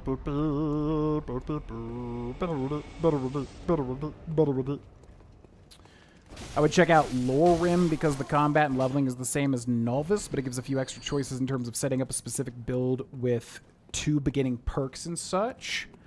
Okay, yeah, I'm going to write that down because I've definitely heard of Lorim too. Obviously, I'm not the mod guy. But, yeah, Lorim I know for a fact I've heard before. I'm going to look up both of these after the stream. Skyrim Novice and Skyrim Lorim. Because it could be fun. There's just so much stuff I want to do all the time, man. But it's like, so many of these things are so large. So freaking excited for RE9. Do we know anything interesting about, like, the premises or anything? I don't really know anything about it. I know Leo is in it. Leon. I just called him Leo. Jesus. I know Leon is in it for, like, the first time in, like, 1,000 years. Is that really all we know about it? Oh, the Wabbajack. Yeah. I've heard of the Wabbajack as the mod system or whatever you call it. Goes on some big sale. Wait, what is that? Resident Evil? I did watch Camelworks vid. Yes, I watched the whole explanation. I'm still really confused. Is there an answer on this? Because I was talking with you little punks. Get away from me. My God. I was talking with Cindy, like, I don't really understand what happened. I'm kind of just super confused. So he was moving. He lost his phone. Someone accessed his phone in that time, and when he got it back, he had broken YouTube terms of service, so they basically, like, terminated his Google account? Like, I'm so confused. What happened? Because to me, it was presented like, you know, he lost his phone, it was gone for, like, whatever, then his friend called it, he was able to find it again. Was he saying somebody, like, found it and did something bad on it? Or like he just found it and then for some reason his Google account was deleted. Because I'm like, wouldn't the phone just sit there and like nothing would happen? That's the part I was like super like, what? Like, how did this happen? To obviously like avoid it for any other YouTubers. All right, let's try this again. Here we go. All right, ladies and gentlemen, so when the fight starts, make sure to grab your blood echoes. Gascoigne is incredibly aggressive. He will just not stop attacking. Now, right off the bat, where the hell is he? It's also sometimes to even find and lock onto him. The other thing is the gravestones are literally everywhere, and they will block you like nobody's business. Now, here I'm going to look for a parry. Okay, he kind of tricked me with the bullet. Okay, a couple of hits there. I need to get away, though, because you'll get stopped on the graves no matter what. All right, let's see what he does. See, the problem with Gascoigne is that you need to go for a parry, but if he does a jumping attack, you're basically just screwed. Because you cannot parry the jump attack, and then he'll basically just hit you, and yeah. So the tricky part is pretty much figuring out when he's doing a normal attack that you can parry, and then not trying to parry when he does a jumping attack like that right there. Because if he does that, you're in a bad situation. Now, the other thing is if we use the tiny music box, he's going to freak out here. Watch. See that? So we can hit him once, 2, 3, and even 4 times for free with the tiny music box. Isn't that nice? Okay, now I'm going to watch him. Basically trying to look for a good parry situation here. That would have been great right there, but it's the mental thing. Ugh, it's the jumping attack that kind of ruins everything. Now, don't freak out. Sometimes you want to unlock from him, you know, stop locking on, so that you can navigate the gravestones and then kind of relock onto him. Okay, let's watch him here. I need him to not do a jumping attack. Okay, 1, 2. After he does do a jumping attack, if you roll into it, you can punish him as well. Okay, see, it's just that jumping attack that really throws everything off. All right, and then the grinding attack is really good to punish, but unfortunately, my parries are just like a second off each time. All right, let's watch him again. So now he's in phase 2 already. So in phase 2, he uses the two-handed axe. I'm going to heal here once. Oh my god, that thing has an insane range on it too. Now, see right there, he just winded up for forever and then swung. That's where we want to punish. We want to wait for him to do the big wind-up and then shoot him during that. So we're watching him here. You can also parry him during these times as well. But basically, I'm just watching him right here. So boom, I knew that was going to trigger the parry. So I can dash in, get a big hit on him. I'm going to dash in again. 1, 2, and then back away. So a lot of hit and run attacks really work well on this guy. Let's heal up here again. Okay, there's the jump attack, which now he follows up with a thrust. Okay, so I'm just watching him. What I'm looking for is that big wind-up so that I can punish it. There it is. Bam. Knew that's going to be a parry. Beautiful. And you can see when you parry him like this, you're going to take him into the final phase with very low HP, too, which is super nice. So here he goes. He's going to transform. Now, I'm going to back away. I'm going to watch what he does. Oh, my God. He still got me. Yeah, so this is the nightmare of the third phase, is he is just so incredibly aggressive. I'm going to run up here and heal. I need to heal twice now. And we're going to watch him. We're going to roll forward. I'm going to play the tiny music box now. And he's going to go crazy for a little bit here. 1, 2, 3, 4. Just like that. Beautiful. Now, you can also parry him while he's in this form. You just got to be careful, because when he does the jumps, he will close the gap extremely quickly. All right, let's see what he does, because we can go for a parry here, too. Just got to be careful. Okay, 1, 2, 3, 4, 5. And then sometimes he follows that up with a kick as well. Okay, we're going to roll forward. There he is. 1. Okay. That forward jump is the scariest thing. Okay, I'm going to shoot him once.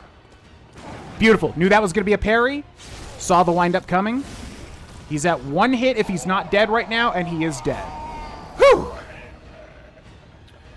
Pretty clean fight there. We get the Uden Tomb key as well. Yeah, pretty clean fight there. This can just get out of hand so quickly. So there's a lot of things to talk about after that fight now. Like I said, if you get the tiny music box, it's not necessary. And actually, this is the first time I've ever even really used it, because it's just kind of weird how the mechanics work. But I like to use it like once in the first phase and then once in the third phase. I believe if you use it in the second phase, it will trigger his transformation early, and his werewolf form is really the hardest form. So you can see you get a couple of free hits if you use that like twice. And then basically, yeah, he's super duper prone to parries. Basically, anytime he does a big deliberate axe swing, you want to try to time the L2 to shoot him, and then you can get in there and deal some big damage. And then also just watch out for those jump attacks, because if he tricks you into trying to parry when he does a jump attack, that's really the difficult part. And then in that third phase, he just goes insanely aggressive, but you kind of want to see him jump super high up, because then you can just go straight and you'll know that he will go past you. The really tough thing in that final phase is he'll just constantly jump forward at you like Wolverine, and if he just catches you in that loop, it's so hard to get out of it. And then the other thing is, yeah, the freaking tombstones, man. Oh my god. It's like the most annoying thing, because you'll just get stuck constantly. So sometimes you have to lock onto him and then stop locking onto him, and then, you know, kind of try to navigate the tombstones to where you're in a safe distance. And then the last tip, I'm not sure if I mentioned it or not, use the oil urns and the Molotovs. Probably just the Molotovs, because you probably can't throw the oil and then the Molotovs. It's going to be too difficult because he's so fast. But the Molotovs in his werewolf phase deal massive damage. So if you want to go that route, go that route. I just try not to do consumables and stuff, because I try to show the fight just with melee, basically. But there you go. Hope this guide helped. This guy is a nightmare to deal with, especially when you're new to this game. Thanks so much for watching, and subscribe for more. Bye!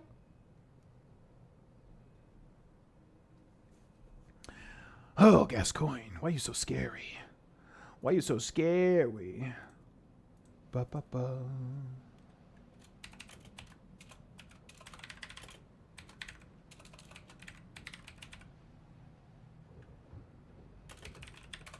Okay. It was a pretty good fight.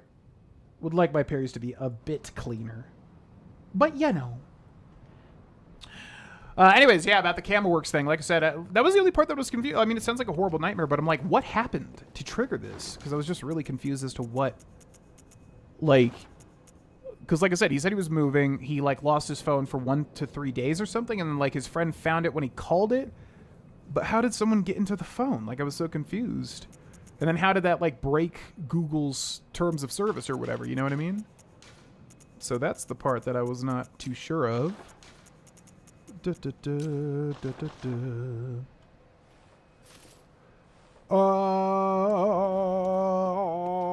I have played, I played all the modern Resident Evils, starting with like Resident Evil 2 Remake, and then 3 Remake, and then 4 Remake, and then Village, and then 7.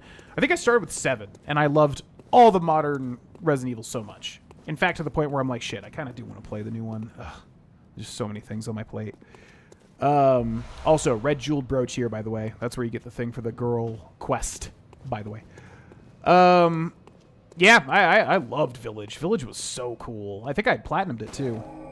Or maybe, like, every trophy except for the arcade one or something. I feel like that was the case.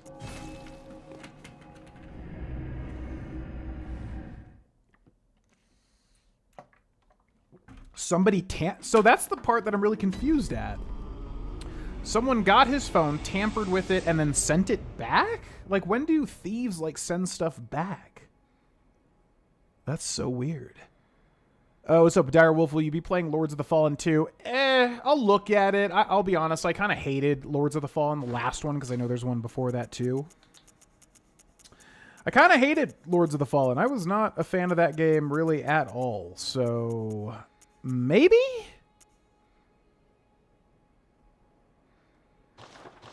Maybe.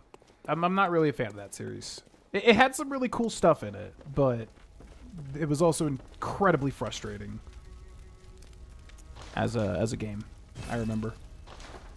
Do I want to level this up? So it takes, what? One of these? And we have 3 total? So I think I'm going to hold on to that then. Yeah. Let's go ahead and level up now. Leon returns. Grace, the MC, besides Leon, is the daughter of an RE Outbreak character? What the hell? Yeah, I'm curious. They've had a really good string of games, man. I'm definitely interested in it. Welcome. What is... I don't know. Maybe I'll have to do something.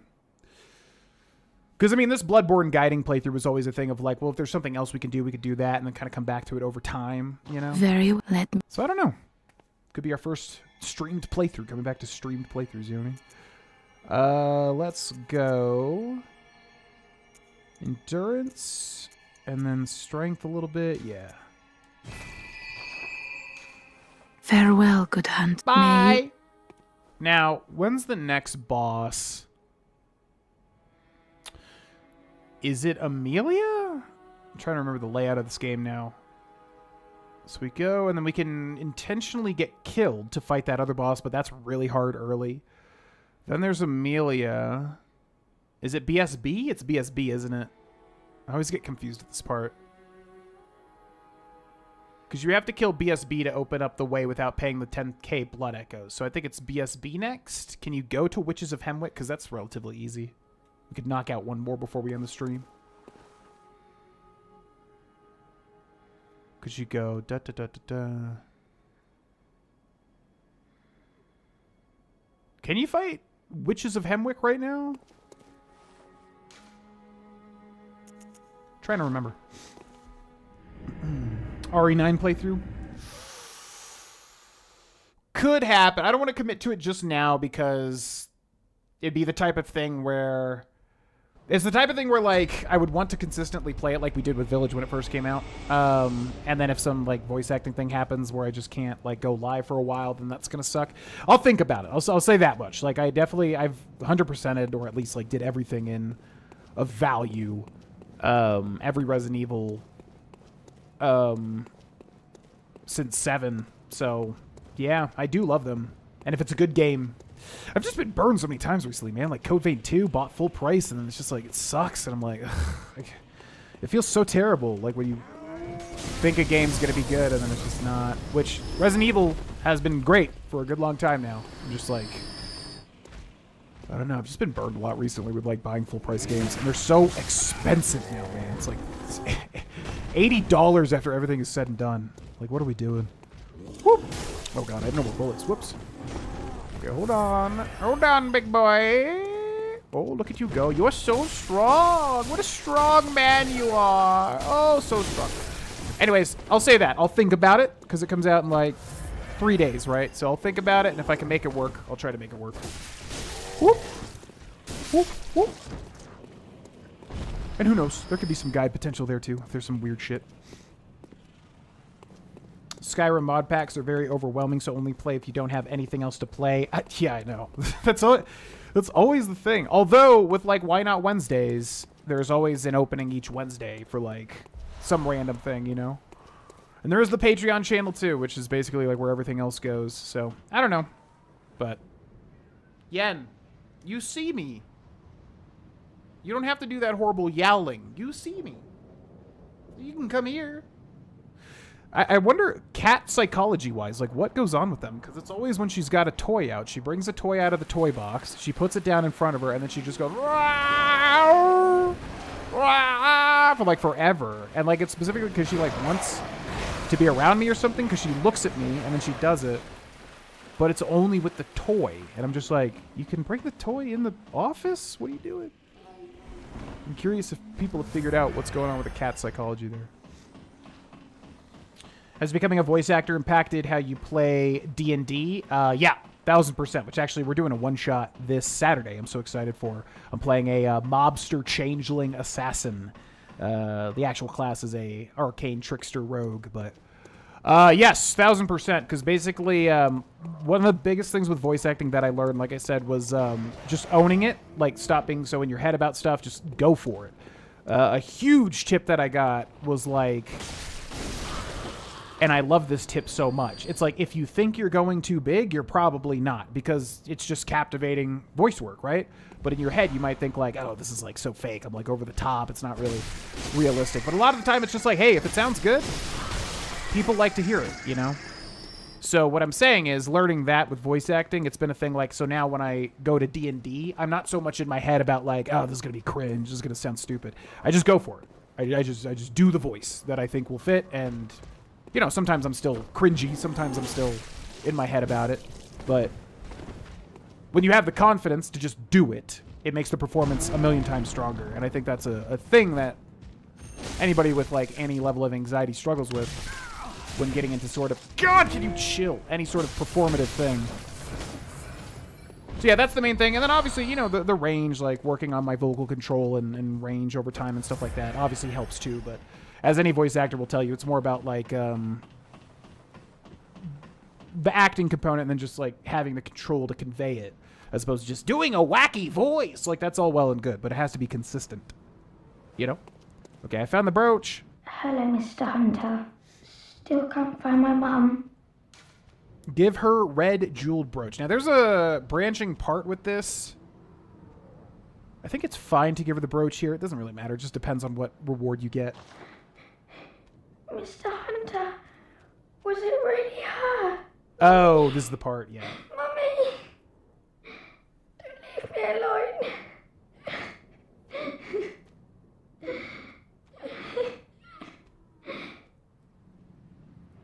I think, yeah, you can tell her something here specifically, can't you? Yeah, I forget how this branches out, because I think you can fight Blood-Starved Beast first. You can also fight Dark Beast Parl. You can also fight Vicar Amelia. I'm just wondering, can you go to the Witches of Hemwick? Oh, wait, yeah, because you go to the Vicar Amelia and then you go left, but do you need a thing? Because witches are easy. They're a gimmick boss. I know. The fact that games are $80 now, and then, like, Code Vein 2, I was like, oh, I loved Code Vein 1. Code Vein 2 will probably be fun to guide, and it was just, like, slop. It was okay, but it was just, like, slop. I was like, ugh. So now I'm just out $80. I'll probably finish it, but it's just, like, I don't know. It was not nearly as good as Code Vein 1, in my experience.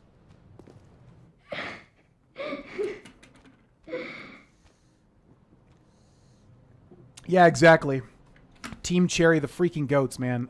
I remember when I saw that Silksong was going to be $20, and I was like, oh, so it's probably a much shorter game than Hollow Knight. That's fine. And then it's like, nope, it's around the same size, or at least majorly significant regardless. And I was like, oh my god, they're such goats for just charging. I mean, they honestly could have charged $40. I would have been happy to pay that. The fact that they charged $20 is insane to me. One of my favorite game companies ever, just for that reason alone. Can't you do something here? You might have to reset the zone. That might be what you have to do. There's also her sister down here. I think you do have to reset the zone. Oh, wait. That's right. You can just quit out. That's how these older games were. So we're going to quit and reset the zone by restarting it. Voice act just to make my D&D more fun. Yeah, we've got a guy in my group who is interested in voice acting. Same exact thing as me, basically, before like I started doing it for the monies.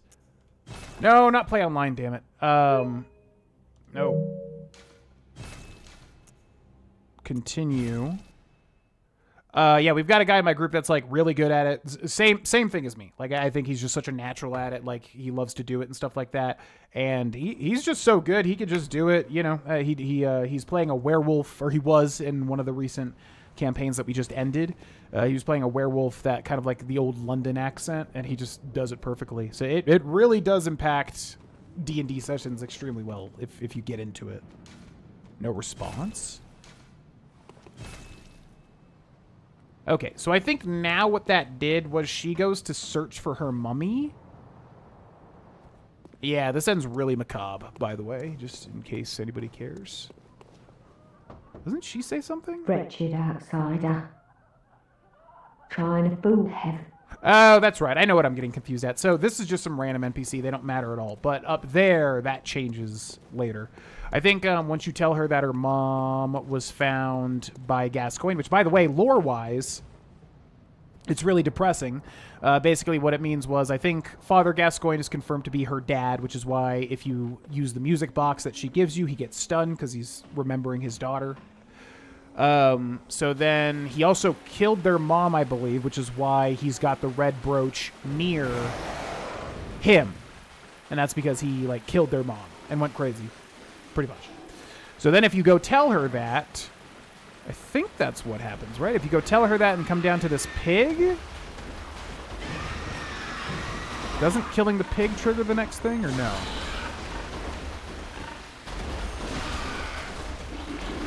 Oh, look at you. Toxic breath. Just going to shove my hand right up in there. Don't mind me. Whoop. Just checking your prostate. Yeah. Maybe? No? Wait. Yes. Okay, red messenger ribbon. Yeah. So basically she goes to search for her mom, and then this pig eats her, and then you get like her ribbon. So super macabre, depressing story there. But there's another thing too. I think, like, somebody replaces her.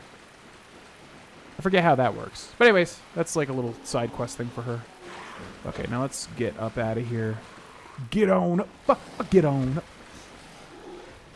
Are you playing Bloodborne on PlayStation? Yes, this is on a PS5, but I'm playing with my original Bloodborne disc for the PS4. Pretty much. Really enjoyed DMing, which gives a lot of opportunities for voices. I am not the lore guy. I'm the exact opposite. Yeah, I've never DM'd yet, and it's mainly just because I don't...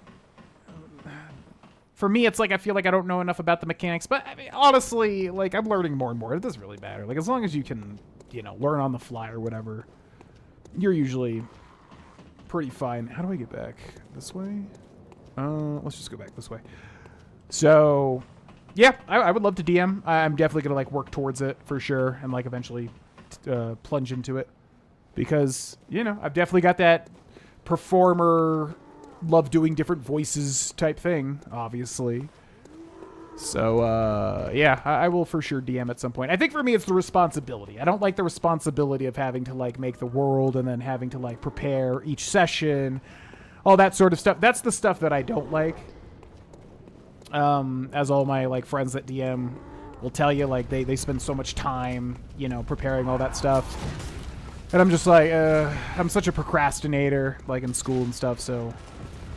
That's the only part that I'm not into. But the performative Matthew Mercer / Brennan Lee Mulligan type thing, now that's my jam. I love that shit. I will do that shit all the time. And love it, but... Yeah, just preparing everything turns me off of it. Okay. How about no? Thank you. Goodbye. Oh, hey, bruv, what are you doing here? Okay, so let's go back to this. Back we go. Yeah, it's so much fun. I mean, I would love like making the world. I just like, I think for me the challenging part is sitting down and just doing it. Sitting down and like, you know, preparing all the stuff, making a map, blah blah blah blah blah blah. But a lot of it's also improv, obviously, so it's not as bad. A lot of it's just being able to do it on the fly. Welcome. What is it? Very well. Let me. I've got some stuff for you, Matt. Oh wow, I can't even level up. Holy crap. Okay, so let's go to the Tomb of Udin. And we've got the next segment. I'm trying to think what the fastest boss we would be able to get to would be. Probably Dark Beast Parl, but I think he will destroy me this early level. Could fight him later on when you're kind of more likely to. Can you just rush the Witches of Hemwick? I think you can, right? Because that's an easy one, as long as you don't majorly mess up. Open gate with the Udin tomb key. Favorite 5th edition class? Man, currently it's probably Sorcerer, honestly. My last character, Boreal the Wave, which my friend made a Lego of back there. In fact, let me show you guys real quick. It's so cool.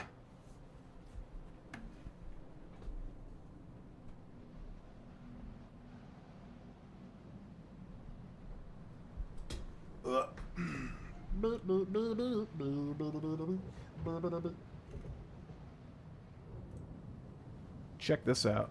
So my friend in our group made us all Legos of our characters from our last campaign. So this was a Triton sorcerer. And it is, I love this thing, man. So yeah, he used a trident. He also used a sorcery, a spell called Water Bullet, where basically like water rapidly goes around you and then shoots. So anyways, favorite 5th E class, probably Sorcerer. It was just so funny because I used to hate mages and playing as mages, but now, I don't know, man. Sorcerers is exactly my jam. It's like being born with, you know, special powers and having so many... I don't like the overly complex nature of a wizard, and warlocks I could definitely play if I make the right character for it, but yeah, I used to be a rogue boy, man, through and through, but now I gotta say, I think Sorcerer is my favorite thing. Heard getting things about Bloodborne, never played From Software games, so which would you suggest I start with, Dark Souls or Bloodborne or Elden Ring? It's really up to you. You can't go wrong. They play very similarly. I would say if you're a purist and you want to start like from the beginning, I would say Dark Souls 1 Remastered. It's a little clunky though, so just keep that in mind. If you want to start with a more modern take, which I probably would recommend, honestly, and then go back if you really want to, I would say Bloodborne's a great starting point. Dark Souls 3 is a great starting point. Elden Ring is a great starting point. I would just look at those three, just see which one calls to you. Just know, Bloodborne is probably by far the hardest, so it could turn you off if you don't enjoy the challenge. Dark Souls 3 and Elden Ring have much more like build variety, so it's easier to kind of like switch to something that will help you out versus Bloodborne, where you kind of really do just need to get good. So I would say any three, like whatever calls to you the most is a good starting point. I would probably just say Elden Ring, honestly. Elden Ring's so massive, you'll get a feel for kind of like how it plays. It just might be hard to work your way backwards once you play it. The Bergenworth spider hides all manner of rituals and keeps our lost master from us. A terrible shame. It makes my head shudder uncontrollably. Okay, and we got a chest over here. Yeah, I mean, if you really want to like start at the beginning, Dark Souls 1 totally works. It's just clunky and weird, but it's great. I mean, it's where everything started. It's just a little outdated at this point, but it's still awesome. You can also start at the very beginning with Demon Souls. They made a remake for PS5, but that one is highly simplistic compared to everything else, but still great. Love that game.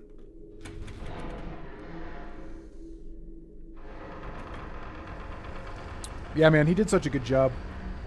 I love how this came out with the wave and everything, because he was a storm sorcerer, so lots of wind and water magic. And I had the thing where like every bonus action you can float up 10 feet, and so that's kind of why he's up there on the waves. I love that character, man. He was a pirate, water person, sorcerer. So much fun.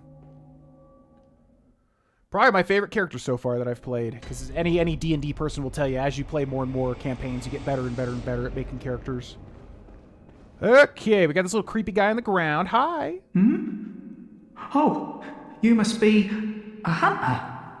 Very sorry. The incense must have masked your scent. Good, good. I've been waiting for one of your ilk. These hunts have everyone all locked up inside, waiting for it to end. It always does, always has, you know, since forever. But it won't end nicely, not this time. Even some folks hiding inside are going bad.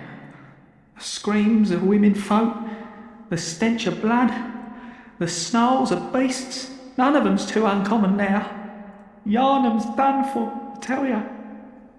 But if you spot anyone with their wits about 'em, tell 'em about this here Erden chapel. They'll be safe here. The incense wards off the beasts. Spread the word. Tell them to come on over, if you wouldn't mind. Why not just put the incense everywhere, then, if it wards off the beasts? I feel like that would be a good idea. I know I shouldn't be asking you, but if you happen upon someone while hunting, tell them about this here Erden chapel. If they seem worth being told, that is. Oh, and I do sincerely hope they are. Yeah, Elden Ring has the most, like, versatile tools, so it really would give you an idea. Bloodborne is a much more fast, aggressive, eldritch, you know, horror-themed.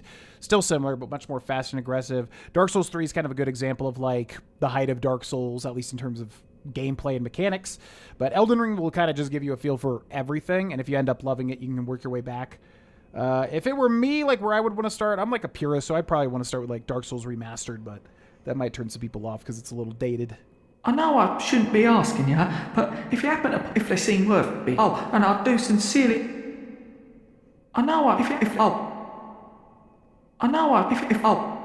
Yeah, this guy's the goat of this game. This guy's actually genuinely really nice, even though he looks like a little weirdo. He's really, really nice, and I think even when you kill him, there's a thing where he, like, apologizes because he's so nice. He's like, oh, I'm sorry I'm so ugly. Thank you for killing, or not thank you, but he's like, I understand you killing me. I get it. Which is really messed up. Okay, so now we should go tell that old lady that she can go here. Little hub world, basically, which is always the thing with Souls games. So go tell that mean old lady.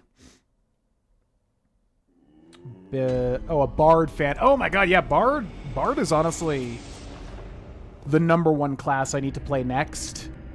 I don't think I had anything. Yeah, because we're going to do a one-shot this week because we finished our campaign last time, so now we're going to do a one-shot this coming Saturday. I'm playing a Mafia Changeling, which basically means you can change your shape and everything. Shapeshifter. Mafia Changeling Assassin, who's a rogue arcane trickster, which basically just means a rogue that can use a little bit of magic.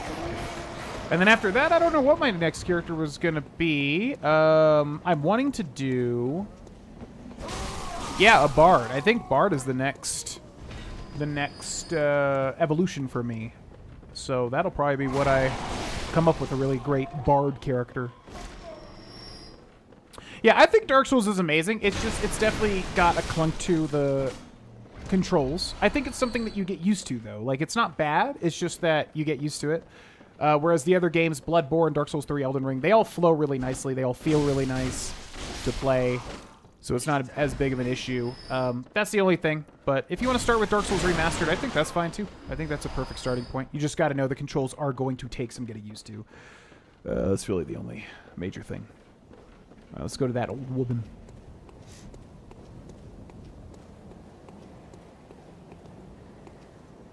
Yeah, no worries. Bloodborne's amazing. It's just very fast, very aggressive. It rewards aggression compared to the other games. Elden Ring's kind of similar. So I think it's probably the hardest one to start with. But if you're up for the challenge, then just go for it. Why not? It's just a video game after all. Yeah. It's just but a lowly video game. DS3 was the first one I ever beat. Interesting, because DS1's way shorter, I feel like. What? Come at me. Come on. Ow. Ow. Ow. Ow. Oh, Vonosaur, yeah. I think that playthrough is uploaded onto the GV Stream archive. I think that playthrough's up there in its entirety. I think. Unless that's a different playthrough. I've done so much Dark Souls. Yeah, because for me, it's like I played this like Dark Souls 1 where I was like, well, I'll just have a shield the first time I played. I was like, I'll have a shield up the whole time, and you can't. It's such a rude awakening. You realize you have to not play defensively. Yep. Yeah, when Sekiro clicks, yep. All right. Hello, lady. Now, what is it now? Hello, love. Are much better ways to pass the time. Unless you found me a nice, safe place. Well, that I have, lovely. I found it in chapel, I did. Well, what do you know? An outsider worth a lick of salt. Well, don't just stand there. Don't you have work to do? Go slit some throats. Get this mess done with. Why are you so rude? I literally just told you that you asked me and I told you. And now you're still mean. Oh, enough with you. Trot along. Chop, chop. Absolutely vile. Oh, and... Absolutely vile. So rude. What's the fastest way to get to, I guess we'll get... I need bullets more than anything, but we'll go get those 2 big guys for some blood vials, which will be important when learning bosses to guide. But I can't really parry. That's fine. Hello! Whoop.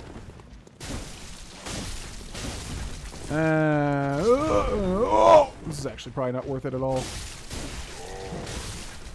Yeah, because I'm going to end up using blood vials anyways. Let's get the hell out of here.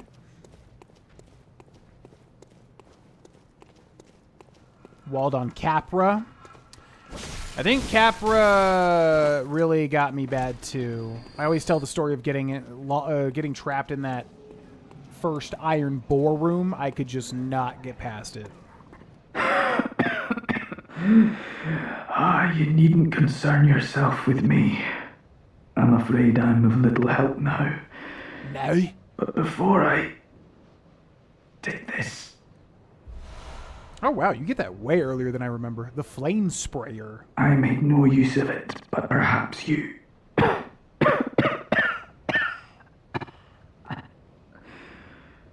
What afflicted me was incurable. But this town gave me hope. Their strange blood bought me time. I was most fortunate.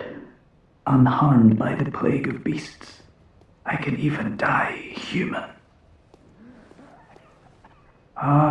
Don't you worry about me.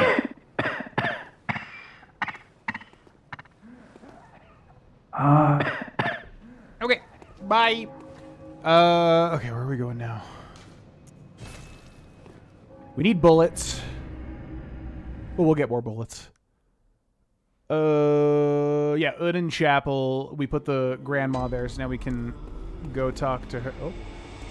So sometimes the doll will talk like this. The bottom of the screen is actually grayed out because she's talking, but it just takes forever to go through this dialogue. What's wrong? What's up? Welcome home, good hunter. Yo, what up?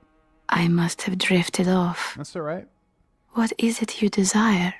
Desire to level up, but I'm like freaking 500 blood echoes off or something. Farewell, good hunter. Bye. May you... Okay, so let's go back here. We need to go to Uden. Or the Cathedral Ward, which is confusing because it's the Tomb of Uden. Or the Chapel of Uden. The Tomb of Uden is outside. Voice actors you'd really like to do a project with? I mean... Yeah, I mean... I would love to work with somebody like Tom Kenny or obviously Matthew Mercer or any of the big names. I don't think I would be comfortable doing it. I'd do a thing where like, you know, they would maybe like mentor me in a session or something and like we could work on something and they just mentor me to get to the part where they're happy. As far as like working with them, I probably would just be way too intimidated to really be able to do it. But I don't know. If it was the right character, I could probably make it happen. Man, probably Tom Kenny. I love Tom Kenny, voice of SpongeBob. Billy West, too. Yeah, off the top of my head, I'd probably say Tom Kenny. Dream, like, collaboration. He just seems like such a cool guy, and he's so, like, he's amazingly talented as a voice actor. Yeah, what up? Oh, no. I haven't forgotten. Do you think I owe you something? Well, that's a fine lark, I'd say. This whole mess that Yharnam's in is all your fault. Stupidity outsiders. Our blood's ruined, tainted by your ilk. Don't you come near me. I know your type. I thought she was nice when you moved her here, because I never even realized my first playthrough this was the lady that you moved to here. I thought it was like a completely random lady that showed up. You. Stay away from me. I know all your tricks. You. Okay. God. Last time I helped somebody. Jesus. All right, what's the best thing to do? I'm trying to think. I think it's BSB next. And for that, you got to go this way. This is the part that I always get confused on. But if you go this way is just blocked off anyway, so we'll go check it out. There's a really weird thing that you can do, though. A very odd interaction. That we could go straight to another boss to guide, but it would probably be a living nightmare trying to beat it just because we'd kind of be like way early towards it. And we got these cane men. Ow! Oh god, no, not like this. Okay. So these guys are good to parry, but I'm very low on bullets. Just gotta watch out for this little crow behind me. Whoop! Oh my god, the range on this. Oh, Jesus. DS1 still contains some of the most frustrating sections, bosses even now. Poison rats, blow dart guys, bed of chaos, great hollow platforming. Oh god, the great hollow. The only part of Dark Souls 1, outside of how gross the Demon Ruins is and unfinished it looks, the only part that I truly have an issue with is the bed of chaos. And I never used to be like that. I didn't really care, but I've definitely been converted to hating it to death now. That's the only part that I truly feel is just downright terrible. Everything else, I still love it. That game really kind of changed my entire perception of video games as a whole, so I don't know. I'll always have a soft spot and kind of forgive it for its flaws. But that's just how I feel. You know, this guy screams at you. He goes, whoa! And you realize he goes right into it. All right, let's go, gentlemen. Now I've got range, though. Hi-ya! Oh, you couldn't hit me because you were on the steps. Doesn't that suck? Hi-ya! Oh, shit. Hi-ya! Hi-ya! And then there was one. Whoop! Hi-ya! Hi-ya! Hi! Whoop! Oh, God. Oh, God. Oh, God. I lost track of him. Man, I want to parry this guy so bad, but I have no bullets. Also, I thought I switched the short range. All right, hit me. Whoop! Whoop! Hi-ya! Hi-ya! Okay, thank you. Yeah, I think this place is a dead end for now. So we'll just go clear it out real quick. I want to get like one more boss done before we end the stream, but I just don't know if we're going to be able to. Wooden shield, which does nothing. Is there something over here that you can do, or is this just a dead end? I think it's just a dead end. Because this door is going to be locked. Closed by a device. But a boss is right up through there. However, we need to come in from a different side. I thought there was... so basically, there's like different phases in this game. At some phase, these dudes appear around the corner with sacks. If you intentionally get killed by them, which is like a soulsborne trope, also happens in Silksong, they will take you to the jail, basically. So that is something you can do, but that's later than what I thought originally. Alright, so let's go this way. I'm just trying to see if we can maybe get the Witches of Hemwick done now. Yeah, what up? Bop, bop, bop, bop. Whoop! What else you got? Whoop! Bop, bop, bop, bop. Now here, there's actually something really cool, I think, on that item right there. So one cool thing about Bloodborne, if you didn't know, the more insight you have, the more secrets are revealed. So it's very eldritch, so it's like, you know, having cosmic knowledge of things that are hidden. So I forget what the insight number is, but if you get a certain amount of insight, you will see a gigantic freaking monster called an amygdala hidden up there, and basically it'll try to grab you here, but you don't know what's trying to grab you when you grab this stuff. Yeah, see that? So that's an amygdala trying to grab you, but you don't know what it is. Is that how you access the DLC? It is, right? You get grabbed by that right there. But you need the old hunters, whatever, before you can do that. So yeah, super cool. A lot of people don't realize that. Okay, let's grab this. And then let's go this way. Hello, sir. How are you doing today? Oh, God. That was terrible. How are you doing, Mr. Man? Do you mind if I just hit you in the back with my little thing? Yeah. Yeah.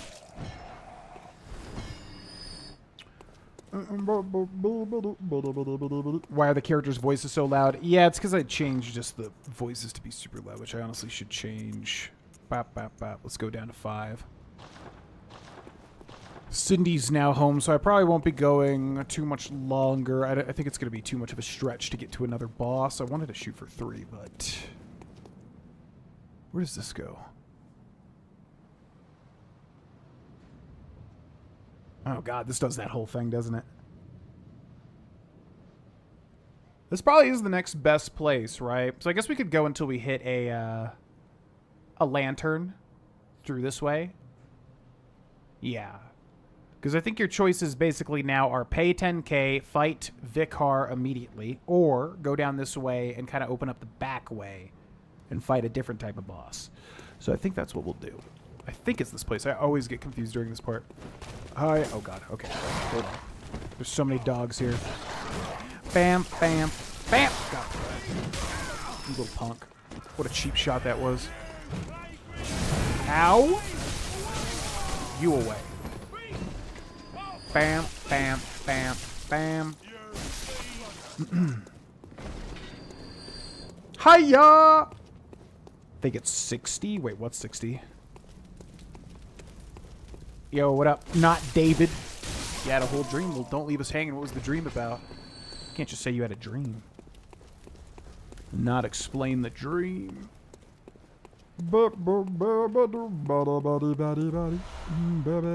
No. See, what happened right there is my least favorite thing by far about Bloodborne. Basically, if you move the PlayStation controller, it's a PS4 or PS5 controller, in a certain way, while you're holding the X button, it'll do a motion control activated gesture. It is so silly to me. Infinitely silly to me that they would do that in a game that's like a moment-to-moment, high-action combat game where basically like any mistake will just kill you. Because you can't cancel it either. Isn't that fun? Get away from me. Hit me. Come on. Come on. Yeah, yeah, yeah. You're so cool. Come on. Gotcha. All right, let's go, Mr. Gunman. About you oiled up? Oh, okay. It's reminding me of that old school fan art somebody did of me as a waffle man. I was literally like a waffle man with my face. And I was all lubed up with syrup. Maple syrup. It's not a joke. That really exists. I think I still have the file on my computer of it. Okay, let's pull this. That opens that. I think this is a rune here. Madman's Knowledge. There's definitely a rune somewhere, isn't there? Okay, so we gotta go down into that tomb, but let's wrap around. Oh, that's right. We gotta meet the bro over here. Forgot about this.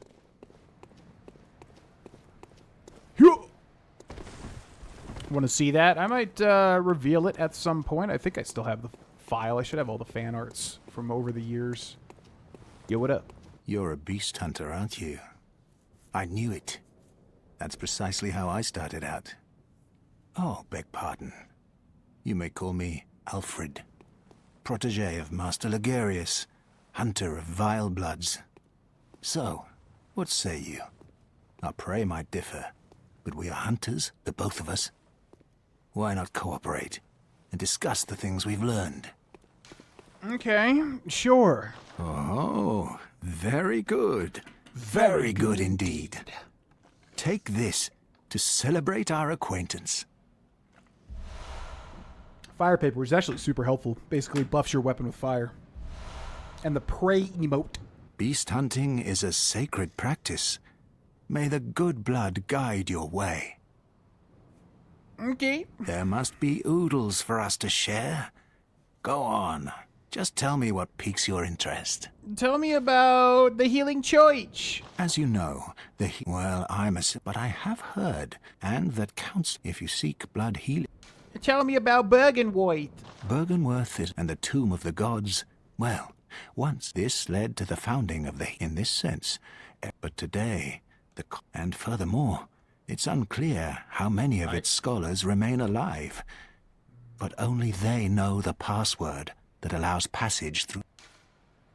Healing Church again. As you know, well, but I have heard, and that counselors, if you seek blood healing, Bergenworth and the tomb of the god. Well, what this led to in this sense, but today, and furthermore, it's unclear, but only they know. I bid you farewell. It has been a pleasure. May the good blood guide your way. This guy is crazy, by the way. He's one of the most interesting NPCs in the game. Basically, he just tells you about Bergenworth, which was a school that I think discovered the special blood. Again, not the lore guy. And then there's also the Healing Church, which like used blood ministrations with the special blood. And you probably are getting hinted at already that, like, yeah, using the special blood, although miraculous, does cause horrendous things and beasts and mutations and things like that. So that's basically what's going on there. And he just tells you a lot about that sort of stuff. Let's go down here. Is this the rune? Where's the rune? Bop, bop, bop. Madman's Knowledge. I must just be thinking of a different room, I suppose. Okay, I think this is where the entrance is to what I'm thinking of, right? Like I said, I always get turned around during this part. He said oodles. Oodles is a great word. Oodles of noodles. You could even combine words like that. Isn't that fun? There's a gemstone, by the way, which can affect your weapons if you equip them in different combinations. Can basically, oh my god.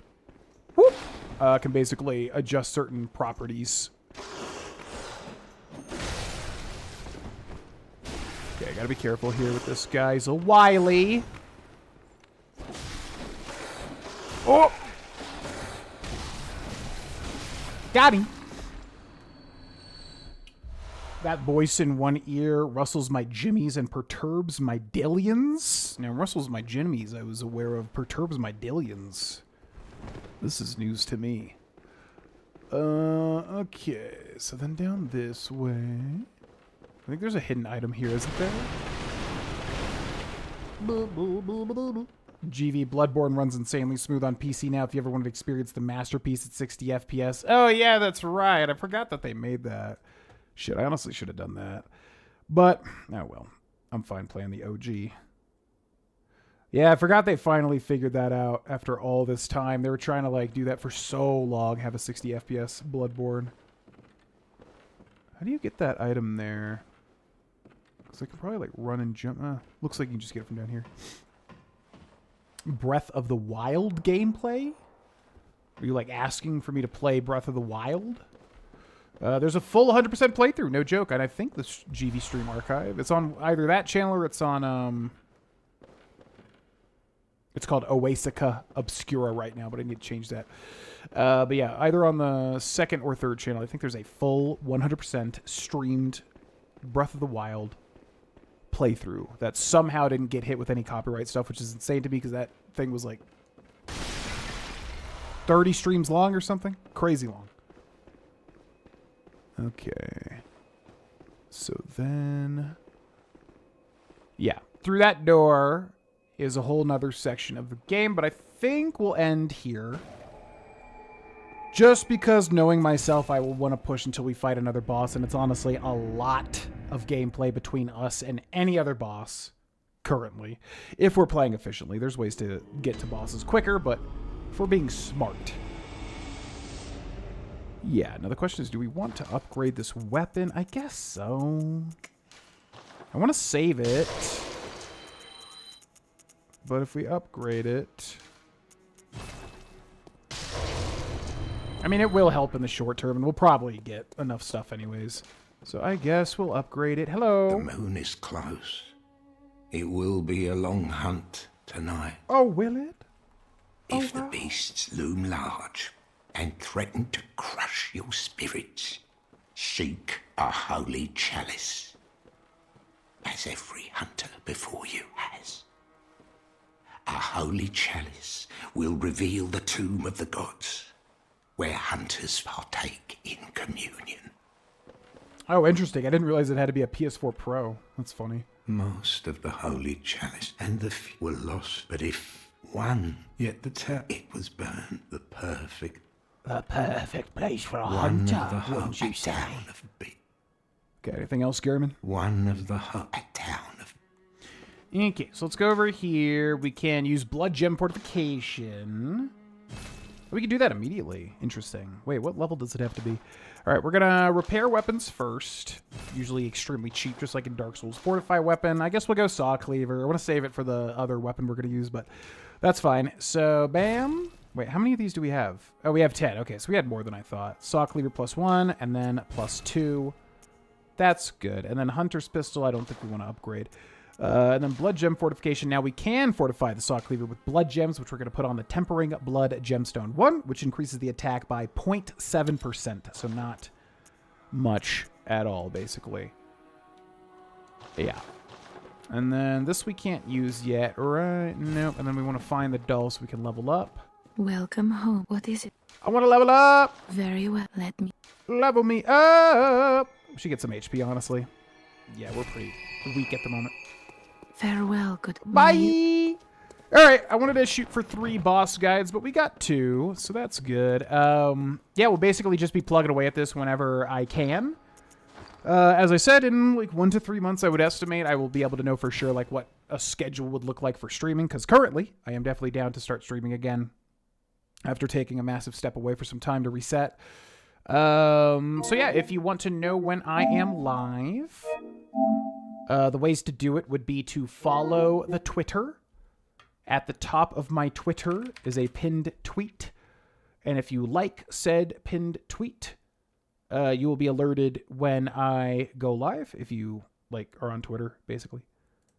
But I will put that in the chat if anybody wants to follow it. Boop.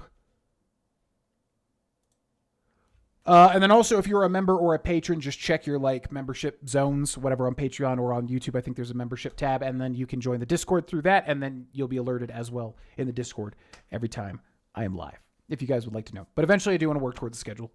Just got to wait a little bit to figure it out. Base model PS4 genuinely wasn't strong enough to run this game stable. No, I don't think so, because yeah, when it came out, yeah, it's really choppy, 30 FPS. So that makes sense. Oh, Dillons. I thought it was Dillions. I like Dillions much more. Yeah, thanks for watching, Danka Wanka. All right, ladies and gentlemen, we'll end here. Next stream, if I had to estimate, will be... like I said, just check the mornings. Yeah, follow the stuff if you want to know. And then just whatever time that I have free, basically. Is what we'll be doing. But thanks so much for watching. Have a wonderful night, and I will see you next time. Bye! Thanks for the sub, if you're here as well. Bye-bye!